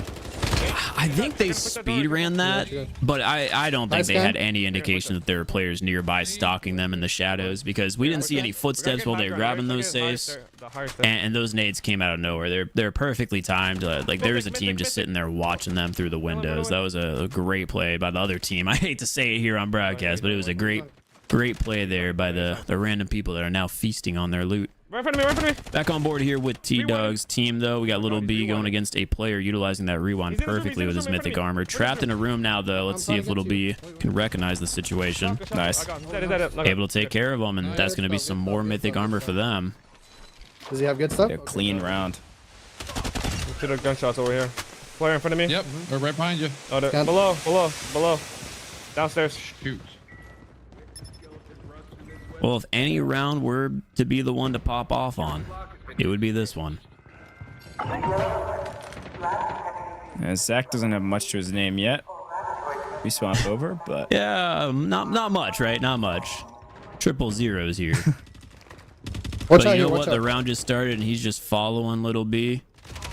He's there for the vibes, the comms, and once this team's slayed out, I promise, once the lobby's dead, he's going to be stacked up into the multiple millions real quick. That's a bot squad. Above. One more team above them from that scan. I have a feeling this is going to be the last team left before they are cleared to loot once again. So smooth raids coming out of them. It was looking pretty rough earlier on in round 2, but they seemed to figure out building 21, get the pacing down. And honestly, that's something I want to point out is every week when I play building 21, it just gets more and more tough. The meta continues to develop since this is only a weekend exclusive mode, and it's just such a new game mode to Call of Duty Mobile.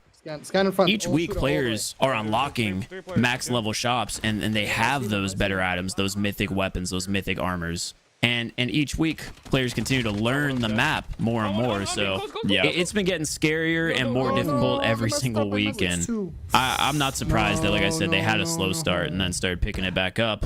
With that being said, looks like they're all going to be downed. Hey, it was perfect timing. As much as that felt like a curse, you were talking about how difficult things are starting to get, and it's getting difficult even for one of our top teams, man.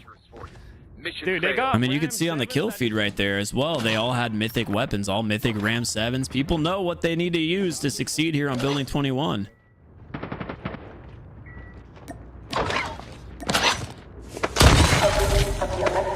Rose Smith and squad just looting up at this point. Roast on 4.2. This is our top team today by a mile. Symphony also on 4.45. Hopefully we still do good. He's just always around that 5 mil mark, I swear. I know, man. I don't know how he's doing it. Someone check the sticks on his controller. We'll see. Yeah, he's been doing really, really well. Hey, I just feel like this team's chemistry is... I mean, obviously, Slayer's been putting on a show for us as an individual. Nice pull. But the team as a group has felt really cohesive. Yeah, I was about to say, it really feels like there's no weak links on this team, and that's what's just putting them massively above everyone else right now. Like, every time we go to this little try screen, they're just so even on their looting. And what's funny to see, unless, yeah, Slayer has 8. I was going to say, it looks like they only have 1 kill. No, they have 9. They wiped pretty much everyone on the lobby. They've earned this one. Oh, no. Are you serious? Well, you and I are the professional yappers. While we were talking, I listened in a little bit to what they were saying. And they were actually talking about the offer they put up of 100 mil. And I think it was, I don't know if it was Zach or if it was Slayer that said, we can't look back now. We can't look back now. After the frustration of putting up too much money, right? So let's see what they're able to do. But I know they're thinking about it. The name of the game. Talking about it. Yeah. Yeah, of course, of course. And we had talked about that. That's one of the most interesting things about this structure. And I do really like the structure of this event. I think it adds a whole different dynamic and strategy that you never would have expected. Like Noah J's team, for example, going all in the first round. Backpack's full. All right, open your backpack. Do you have blues and purples? Or I have literally nothing on me, bro, and won't let me pick this up. I just dropped everything in hopes of picking this up. Okay, take this. All right, Nate, now try to pick it up real quick. Why can't I pick this thing up? It'll work. Here, pick that up. Can you pick that up? Backpack is full. Oh, that doesn't make sense. Wait, you're bugged then. Bro, we're going through... Because that backpack... We'll see if we can get Nade to get his backpack all fixed. He just needs to touch that screen. That's all he needs to do is touch the screen and he can do it. Yeah, what's going on? I think he's trying to maybe hit the loot with the controller and it's not working. I don't know what he's doing, but... Yeah. We'll get him fixed out as we swing over to Win, who is...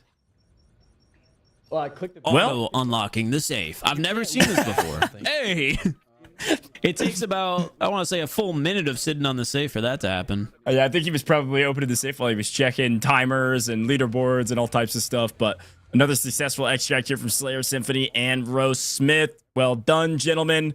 Job's not done. Keep pushing.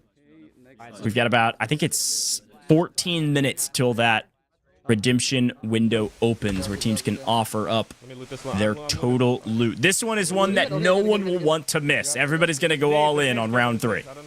Yeah, and hopping into the match with about 14 minutes left, that's perfect timing because I'd say about the average Building 21 match takes about 12. So we're looking real good right now on pace for, honestly, the perfect round 3.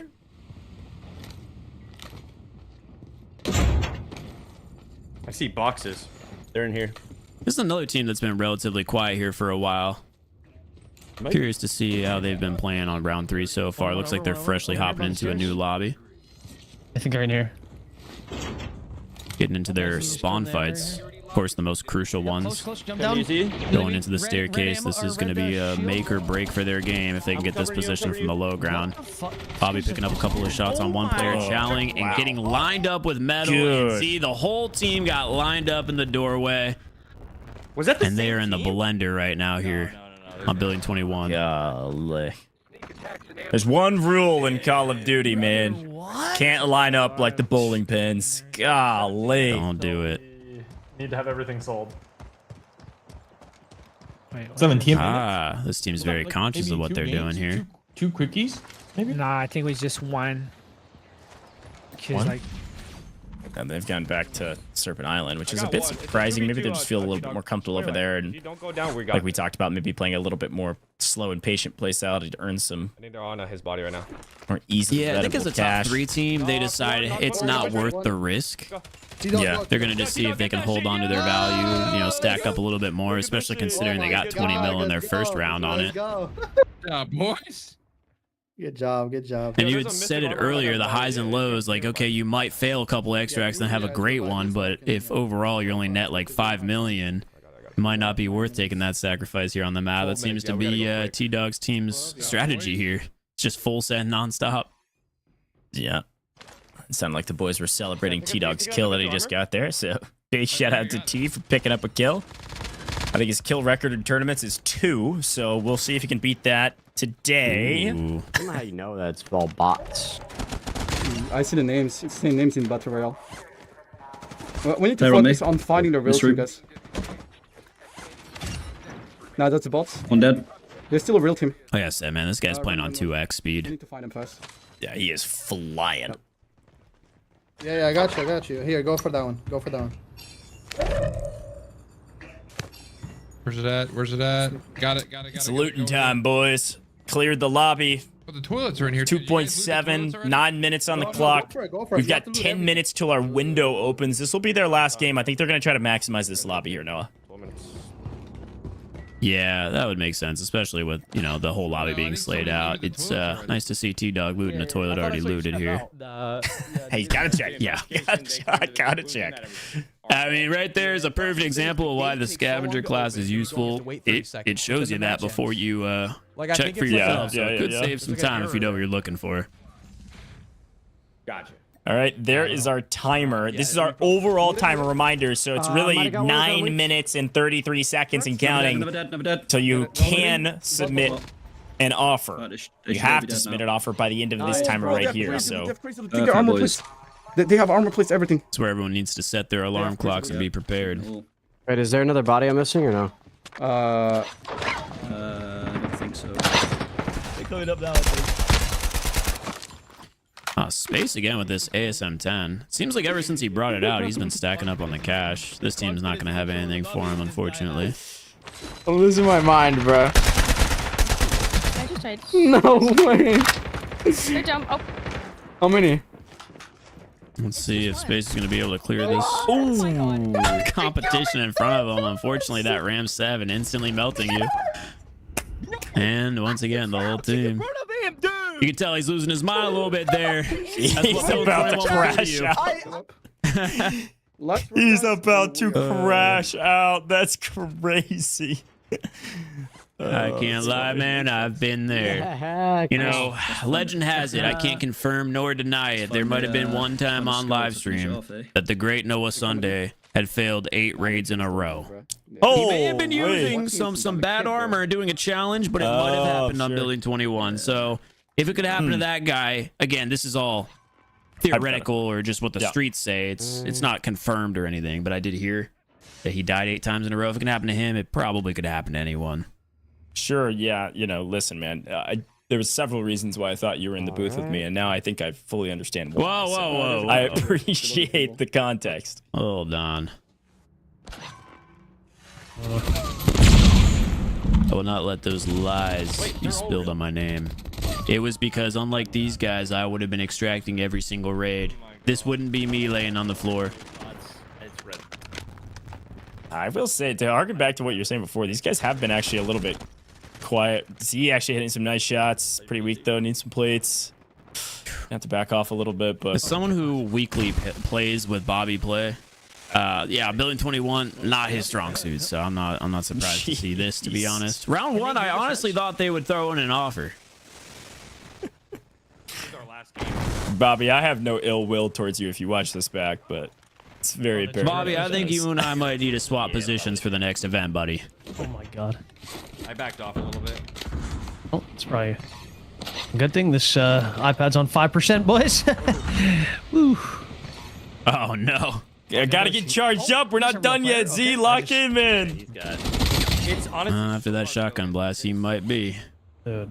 Yeah. Well, yeah, like I said, I use a full clip on these guys, and I don't think I break their shields. Or it's very close. Yeah. I mean, they're talking about the mythic armor, and again, in that hypothetical world, if Noah did die 8 times in a row, it was doing an epic armor and epic gun challenge on Building 21, which I have to say is very, very challenging.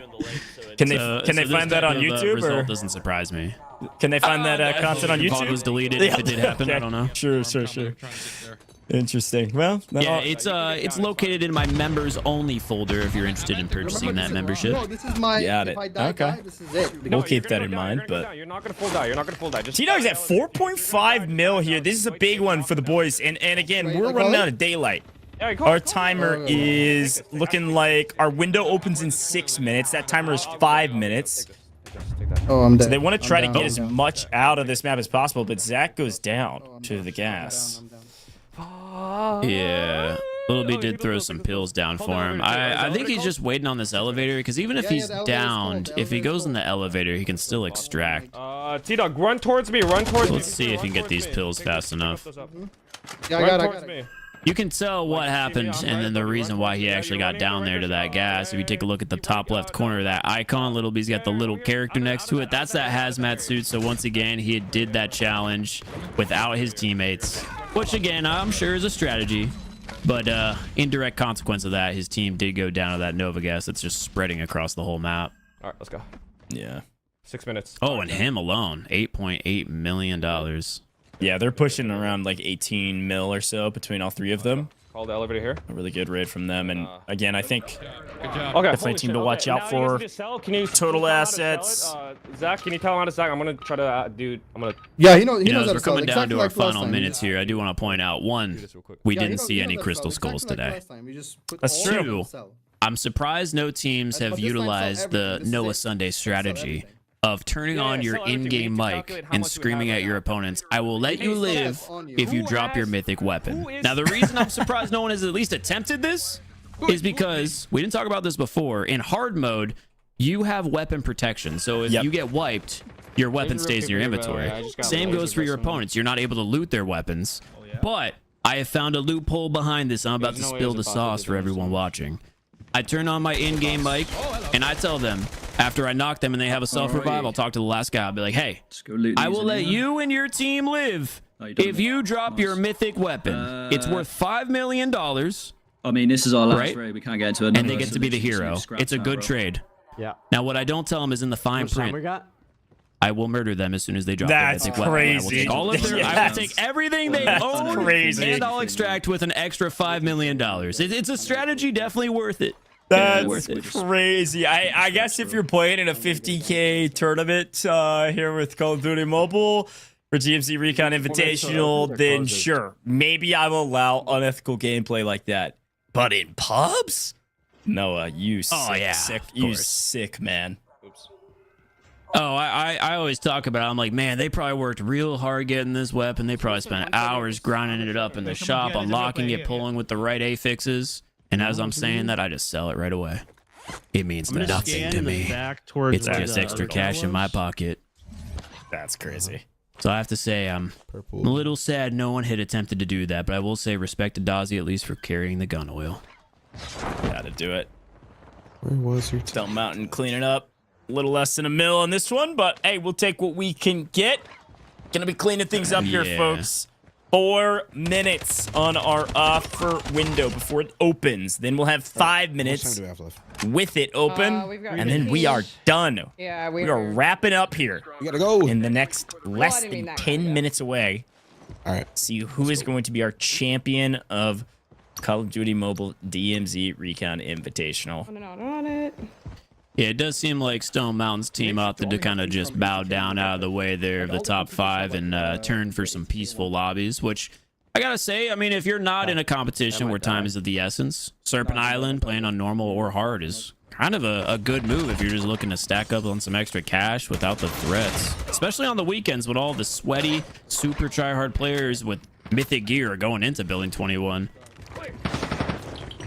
Very true. Good game here. Rose Smith on 5.6. Symphony as well with a 5.2. Yeah, nice. Uh-oh. Let's just make sure we get home safely with it. Got nothing left. You need to take like 6 minutes. Bro, just heal up, don't fight. There's still 6 minutes on this map. I feel like they just need to stay and Can I loot this? play for anything else they can find because they're not going to be able to run a whole nother Yeah, we game. don't have anything. We need to dip, guys. Yeah, I highly doubt I that. still have 2 spots, bro. I didn't get the armor. I think though they're probably gonna just relax. They're gonna take their time, leave when this gate opens in a minute or so, and then take the rest of that time to sell their items, open their Ouija crates, and then submit their final number. Because you do need to consider, all right, well, if I have 10 Ouija crates, I need to sit there and open them and then sell those items as well. True. That I got. And you never know, you might get a crystal skull from that, and then boom, look at that. That's like a full game's worth jumped up in value. Chief, come here, Chief. All right. Well, I right there. Did you have guys all do the this golds already? now. No, you guys didn't. Chief, come Let's here. see some darts on the main broadcast for the first time today. There's a Please. mini game. Come here. Let me see this. Oh yeah, have you played it? Thinking about it. Mm-mm. Yeah, and then you can get Come like on. a gold or something from that. Yeah, maybe it. All right, production, when you go on Chief's perspective right now. Yes. Maybe a few. You never know. You never know. Show me some darts. To wrap it up, 30 seconds until our redemption window opens. Oh. Dude, trust me. One bullseye, please. One bullseye. Shit. Oh my god, he missed the board. He's fighting for his life in darts. I love it.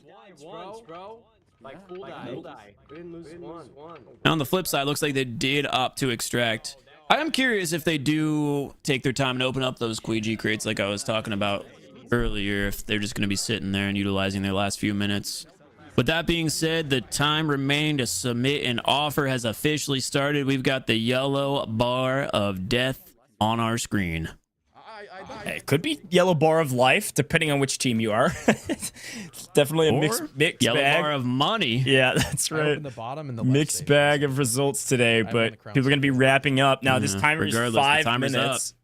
Yeah, timer's 5 minutes. So, folks that just got out, you're right. Oh my god, okay. We'll be open some things up. Nice pull here from Win. 4 minutes on the clock, and they need to get out in order to submit. Cannot submit while you're in game. I did do the north one with the the one right here. I did it. All right, then let's do. Well, as long as they don't sit here for the max amount of time, they should be out.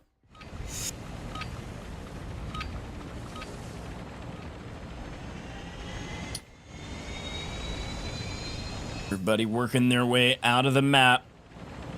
Working their way back home to open up any crates or bide their time and submit their offers. You never know. All right, who do you think's submitting the best offer? We died so many times. I mean, I feel like it's Lil B. Spend in order just to die. So I think they end up maybe with the top, but I really think. I mean, I was listening to some of the comms from Slayer's team with Symphony, and I heard them say that they only failed extraction one time. Put it in your ass. Yeah, put it in The whole day. The whole day. It's worth 3 million. It's something. Oh my god. Okay, okay. Yo, wait, that's actually insane. And as you're saying that, Vague finds himself one of the cubes. Hold on now, gentlemen. Wait, we might be cooking. Oh, they're right back in it. You never know. Hey, honestly, any bread at this point is something that's fine by me. You never know, boys. You never fucking know. Wait, that's actually clutch. Okay, I got 9 million right now total. I mean, to be fair, that might put them up in that total cash leaderboard later on. They might not be running round 3 here, but that could help. Could be a little pay jump. And they got to get out. We'll see if they're above by 3 million, then that means that cube alone. We dominated. Put them in that money. Yeah, very true. Poor guys never stood a chance. Anyway, I'm curious to see how Iceman Isaac's team did this round. We didn't see too much of them, and they were a top team for redeemable cash going into this round. So hopefully they had some interesting raids, either a lot of money won or a lot of money lost. I think we can. Here we go. Timer is past halfway, folks. Probably about 2 minutes left on the clock. I picked it up. This is one of our last That's pissing me off. squads still in a game. Wait, he's got Gotta get out of here. How's he getting all these rewards? It's interesting to watch DMZ from the third-person perspective. Yeah. Now, I'm a diehard for the FPP. I'm curious on your take. What do you think? It's still even bigger. For an extraction mode for DMZ, I think it has to be FPP. I think third person would be really, really brutal with how tactical this plays. So I'm a big proponent of the FPP as well. I think I'm the wrong person to ask. I know there is a community out there that's a big fan of the third person and really want the third person for DMZ Recon, but no, that's fair. That's actually, in my opinion, the better take. I was kind of setting you up to either be praised or crucified here by the chat. I think DMZ is meant to be played in first person, and when you think about Building 21 specifically and the way it was designed, I couldn't imagine TPP and shotguns in this. Yeah, playing corners. Yeah, you're just toast. Yes, I think they did a great job by forcing it to be FPP.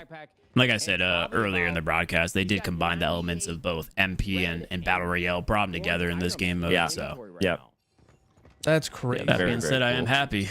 That makes sense. You probably got a crazy. All right, well, the gentlemen are going to make their way out. Vega is over 10 mil by himself. A big one to wrap up.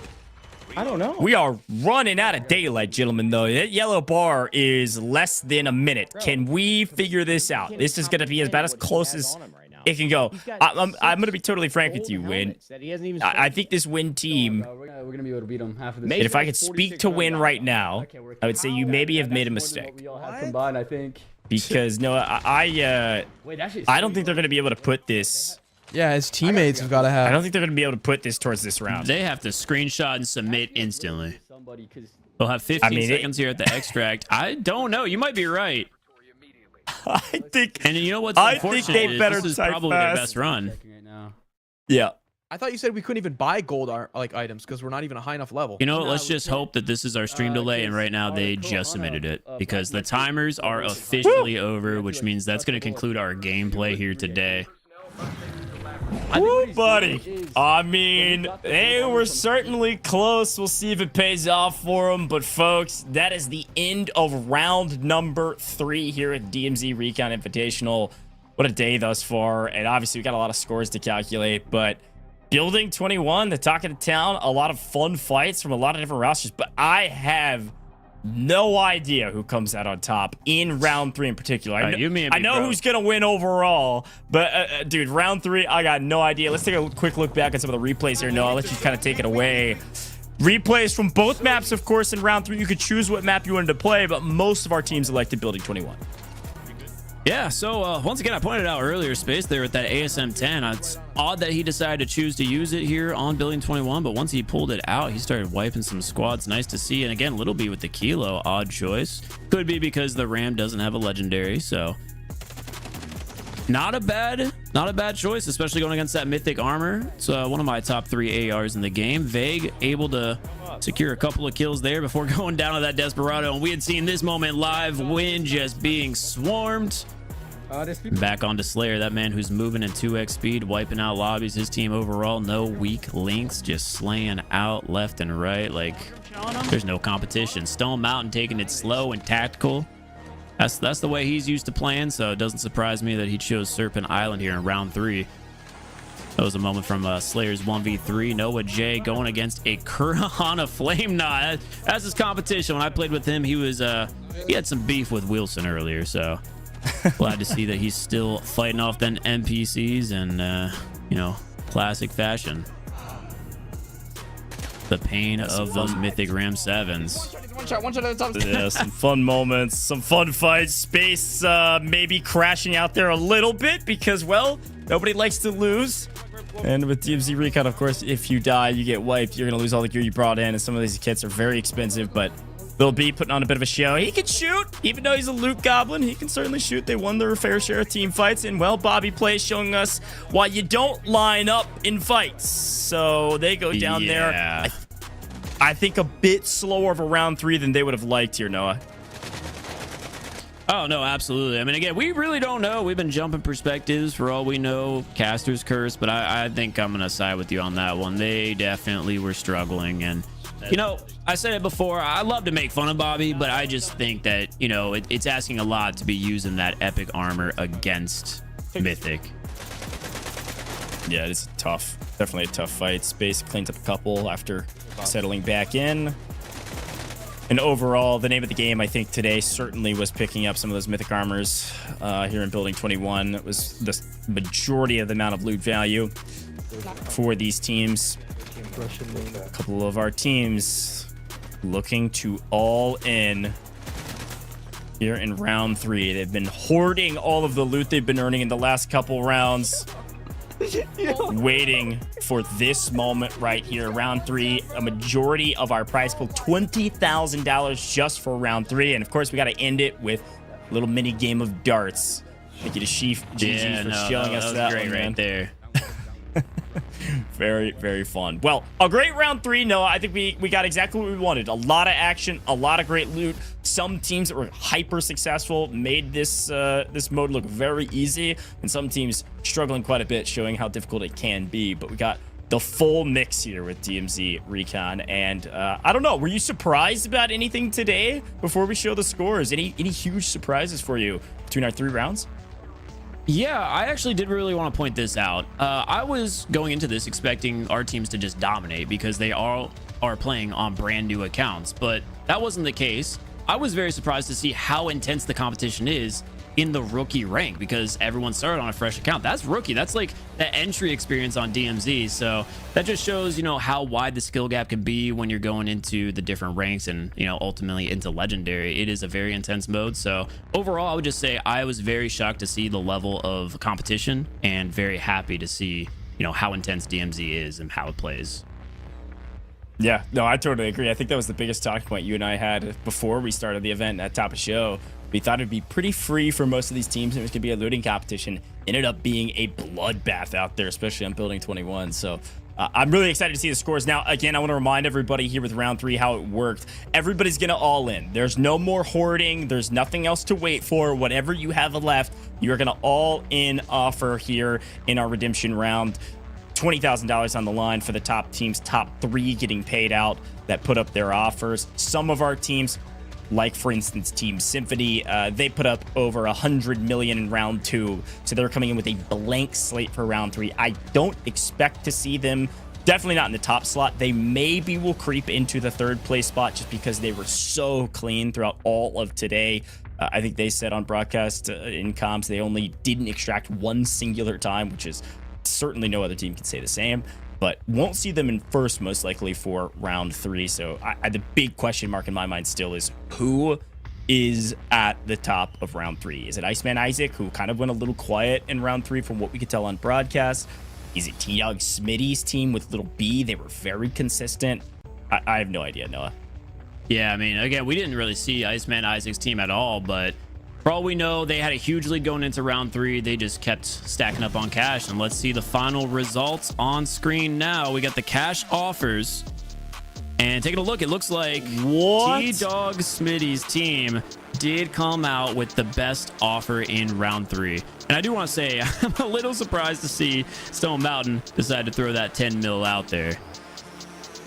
I might as well at this point. It's round 3, baby. I mean, this is it, right? I'm surprised some folks didn't all in at this point, and I think taking a look at the totals here, you know, T-Dog, Smitty, Little B, Zach, they put up 113 mil. I mean, what a win from them. They certainly earned it. They've been building this up for a very long time. But can I look over and pay attention to who's in 2nd? I thought maybe they would get 3rd. Symphony, Slayer, Rose Smith dropped 76 total mil in this round. What a ginormous round 3, man. You got to remember, they came in with 0 going into the last hour. Just almost near perfect throughout the course of today. And here is our total pricing. $12,000 going to Team T-Dog Smitty for the biggest offer. But Team Symphony, they pick up another $6K on top of their winnings in the last round. This is going to be very close for the team that earns the most cash today. Yeah, this is an insane breakdown. Like you said, I was not expecting to see Team Symphony there at second place. 76 million, my bad. $76 million in an hour? I don't know how they did that. That is impressive. That's just perfect games all throughout. And, you know, shout out to all the teams there in the top 3. Just phenomenal performance. Can't wait to see the final leaderboard, even though I'm sure we all know who first place is. The real question is, who is in the top 5? Who are the other 4 teams? Because a lot of the picks that we expected to see, they didn't submit offers in the top 3 there. Yeah, no, I think that's a really good shot. Also, can I tip my hat to Sheaf, by the way? Sheaf has been on, I think, almost every single leaderboard as third place.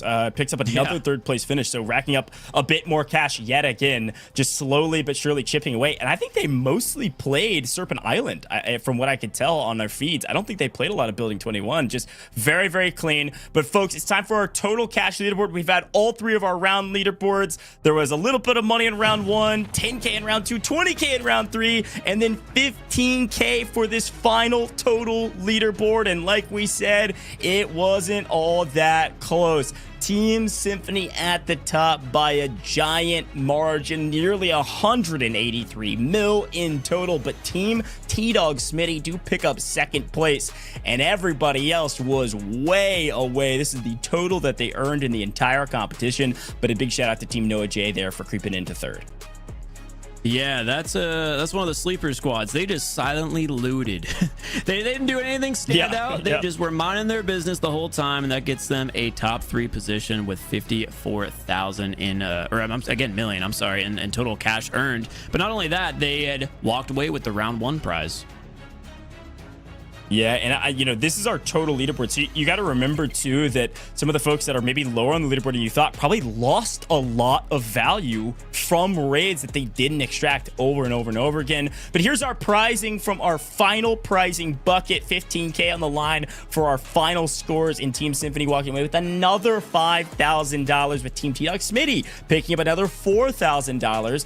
Noah J at 3K. Zealander's team does walk away with a little bit of something at 2K, and then Chief GG again, just creeping through the bottom of the leaderboard on every single one, pick up another $1,000. They actually had a pretty good payday for kind of bottom of the leaderboard stuff there. It's really well done, creeping into the money every single time. Big shout out to them. But look, I'm gonna be honest, no, I'm pretty good at math. I don't know if I'm gonna do the math for this one. I don't know which team actually earned the most money, because Team Symphony, they pick up another 5K there, but T-Dog's team picked up 12K in round 3, so it is really close. It might come down to like $1,000 between the 2 teams. I'm not exactly sure, but it's close for who has earned the most money on the day. No, I agree completely. It might end up being one of those cases of holding on to your cash until that final round paid off. And we'll see once the mathematicians get their stats taken care of. But I did want to point out, we had 2 teams that were super aggressive in that top 5, and then 3 that were just playing slow and steady. They ended up winning as well. So it seems to be a mix right now on play styles. We don't know which one's actually the best. Should you go for those kills, or should you just keep looting? I guess only time will tell.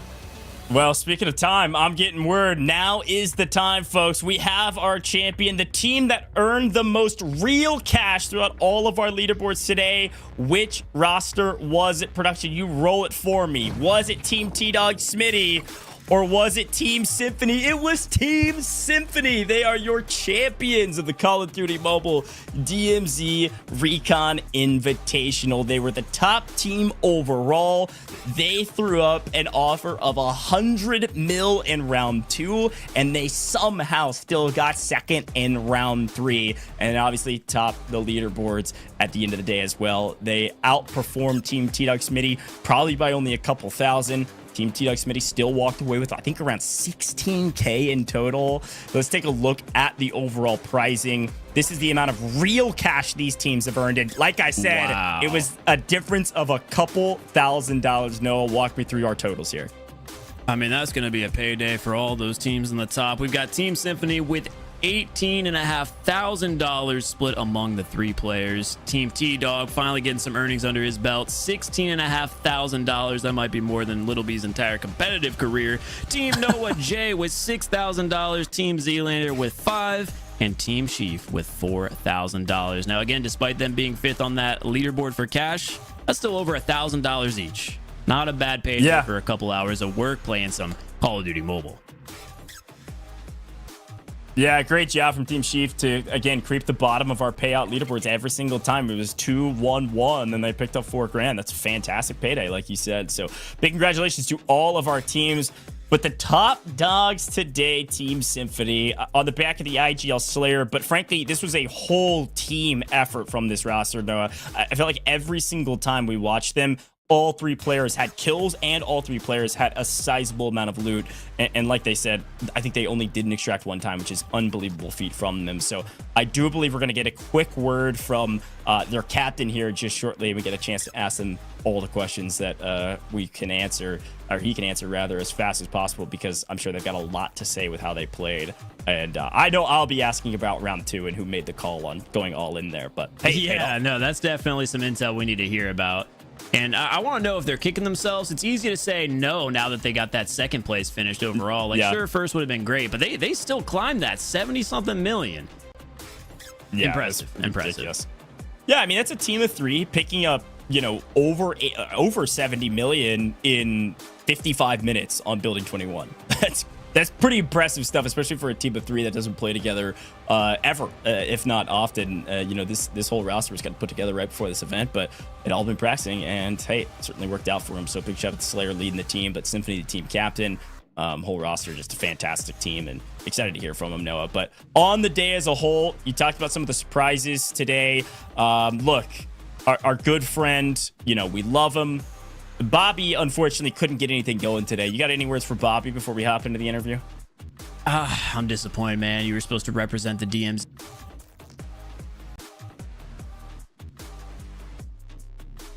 I don't know what happened.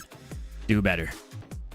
Love you, though. Love you. Hey, next time, we're going to switch positions. It'll be a better payday for you, and it'll be a better day for me. We'll have a good time, brother. Yeah, we'll switch positions. That's my bad. I should have opened up that can of worms. You know, the hey, funny that's thing. What you want me to spew about.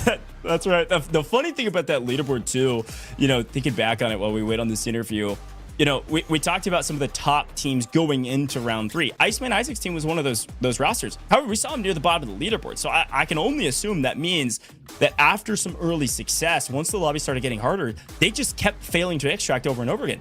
That's going to bleed you dry really quick, because this is an interesting leaderboard, an interesting conversation.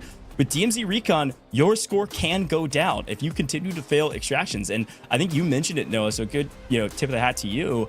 At first, we thought that wouldn't be the case because of what these teams were able to do on the map and being on fresh accounts and all that. But it was certainly the case for actually a lot of our rosters at the end of round 3. Some of their scores were, you know, lower than at the end of round 2 because they couldn't get anything going in that last hour as lobbies started to get harder and harder. Yeah, once Building 21 showed up, everyone's money started to fall. I mean, hey, when people are playing Building 21 and they have those incredible raids, $15 million, that money has to come from somebody's pocket. So that's just the other end, the other perspective of what we saw from, you know, Slayer's team with Team Symphony. And, you know, it's just the way the cookie crumbles, as they say. That's right. Well, as we kind of recap the event, you know, looking back on all of the rounds, you know, you and I were talking a lot about all the different maps you could play with, you know, your weekend map with Building 21 and the Serpent Island. But Noah, I think coming from you, man, you really crushed it here in the booth. An expert at DMZ Recon, there's no question about it. You know, biggest hopes for DMZ Recon. Obviously, it's seen a lot of success since its launch here with Call of Duty Mobile. What are you hoping to see more from DMZ Recon going into the future? Any big hopes for you? Yeah, I mean, as a player who's at this point probably put in more hours than they expected someone to this early in the season, I can still say there's still plenty of content that I haven't experienced, and everyone who watches my streams would know that I have been hunting down the T3 Essence Ultra items. Still looking for those, but at the end of the day, I'd say they're doing great. In the next season, we've got a new event happening where you can stop the train on Serpent Island. It's going to be really fun to see that. So overall, just, you know, continue with the content coming in, some new weapons, some new different rarities, some new items. But overall, they've been doing a great job with it so far, and I'm excited to see, you know, what's to come in the future. Yeah, looking forward to more. But folks, I'm being told our interview is ready. Let's bring in the man of the hour, the captain of our champion team, Symphony. Dude, what in the world's going on? Can you hear me? Yeah, but I hear like three of you, but we're gonna make it work. It's like, well, He's no, this is in bad. his ears right now. Oh, this is bad. It's okay. Well, basically, I got hard carried. Roast and Slayer were insane. I've never seen like it. That Slayer guy, insane. I don't know if you were spectating when he had the clutches, but those guys were goated, and they deserve double MVP. So, yeah. Okay, I'm gonna hop in. If I'm triple audio, just bear with me, okay? Hype up. You just hyped up your team. Talk me through who made the call for $100 million all in on round 2. What was that about? Wait, guys, was I supposed to mute Discord? Oh, what? You're This you're is way better. definitely Can you hear me? you're definitely muted. He's definitely muted in Discord now, so I can't hear him. This is great. Wait, can you hear me? You're gonna have to been him. He's the one who made the call. Okay, for sure. guys, I ruined the whole thing. I'm sorry. There he is. Okay, so the plan was, right? We were just going all in on round 2. I think, not to be toxic, we kind of, overestimated the other teams. You had Nade Shot over there with 16 mil. We overestimated how much people were gonna have. And oh no, there's a muffin back here. Anyways, sorry.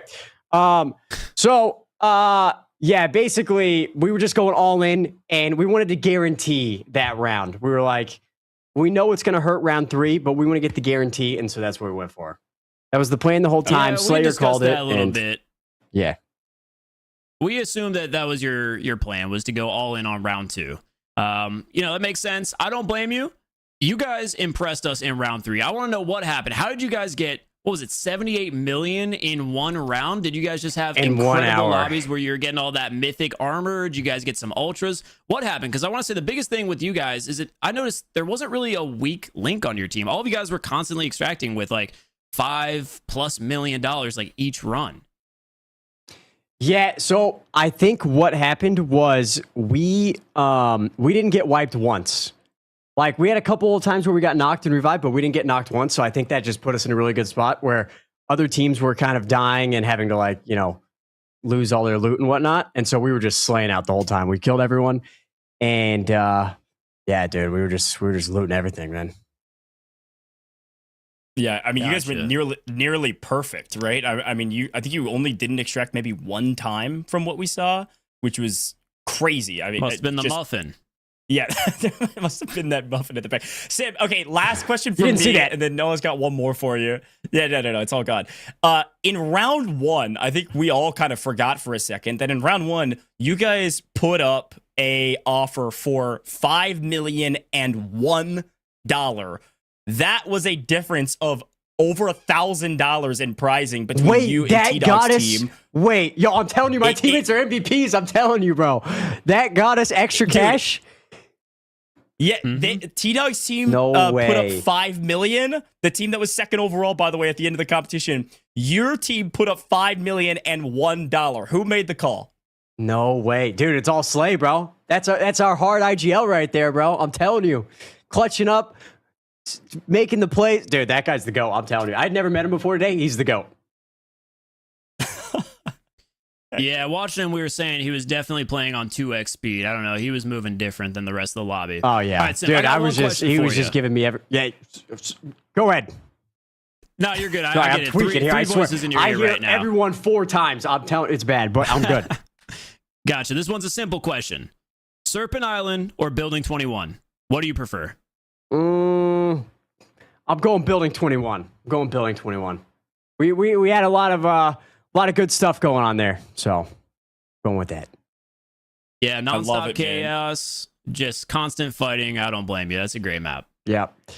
Yeah, the only thing, dude, tournament was a lot of fun. Only thing, it's tough because we could have won all the rounds, but there's no way to know. We went 70 mil over on round 2, but it's like, how can we know? So it was fun, man. Yeah, Shout out to my that's teammates, bro. I'm telling you, man. Goated. Those guys were nasty. Yeah, exactly right, man. Your whole team, top to bottom, amazing. Final thing for you, then we'll let you guys go celebrate. Big congratulations from us in the booth again. Any final words for the broadcast? Shout yourself out where people can find you. Shout out your teammates and anything else you want to share. Go follow both my teammates, not me, bro. I didn't do too much. I was just following their lead, bro. Go watch the boys, man. We gotta show some love to those guys, bro. Heck yeah, man. Hey, thanks again for joining us in the booth. Thanks for the interview. Thanks for battling through the 4 audios, and I'm sure we'll see you in another COD Mobile broadcast. All right, awesome. Thank you, guys. Have a good one. Thank you. Yep. Yeah. All right. Noah, that was Symphony, and I'm gonna be honest. He was hyping up Slayer as expected. The dude made some really smart calls and some really good plays, but the full team effort nets them the championship victory here with Call of Duty Mobile DMZ Recon. What'd you think?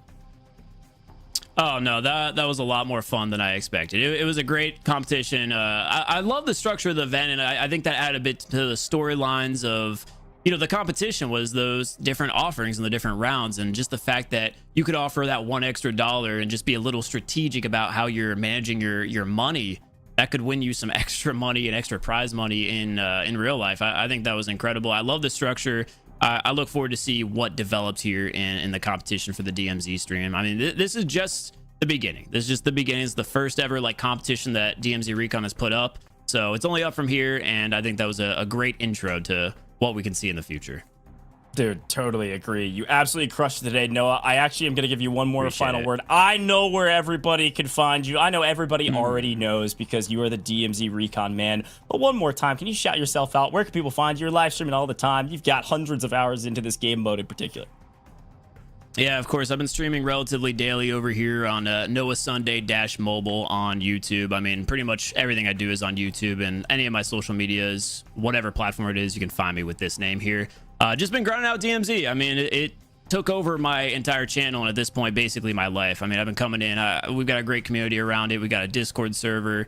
Like, it has been incredible to just experience the DMZ community. It feels like a whole new experience here in Call of Duty Mobile, and a whole new, like I said, life to my experience in Call of Duty Mobile personally. I love the multiplayer, but DMZ is just this whole new Goliath that I've been enjoying, and I can't wait to see what's next for the game mode.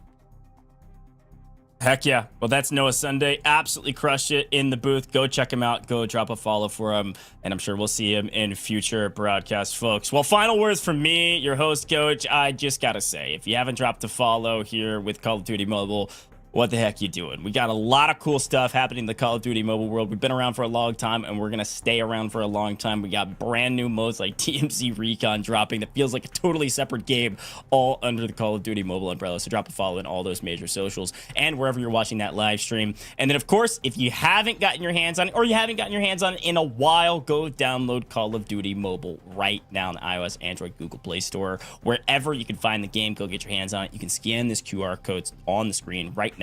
Grab a screenshot if you're on mobile, and then click that QR code. It'll open it up and take you straight to the store, folks. Get your hands on the game. It is there's not a better time to play Call of Duty Mobile than right this second. But that is all I've got for you for today. It was my absolute pleasure to be your host and caster of the Call of Duty Mobile DMZ Recon Invitational. We saw 30 different content creators, streamers, and competitors compete for $50,000 with our top 5 teams it ended up being that earned some prizing. So big shout out to all of our creators. Thanks for everybody for competing, all the people behind the scenes to make this all possible, and of course Call of Duty Mobile for making this happen. Go check out DMZ Recon, folks. It is a ton of fun. My last word though is a thank you to you. We couldn't do it without you, the viewer. Thanks for tuning in. I'll see you in the future with more Call of Duty Mobile. Shout out there that looks like that player is getting revived. Curious what type of loot on a brand new account. I have a feeling some players may have forgotten to bring those radiation pills. The majority of action, bring plenty of grenades for this exact reason. Super K holding 21. No, he has a well, first seen Ultra on the broadcast. Watching Winsanity pull the LST. Oh man, they're stuck at their spawn right now.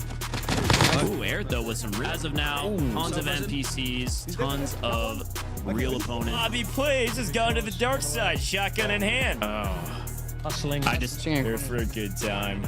I'm loving it. Swing back to space though. They've been in some really tough and clean one up. They have no idea she's on the backside here. This right, with looting being as important as it is, but yeah, I think it's got to be a combination of looting. Or is PG, who is absolutely surrounded by both footsteps and gunfire. Yeah.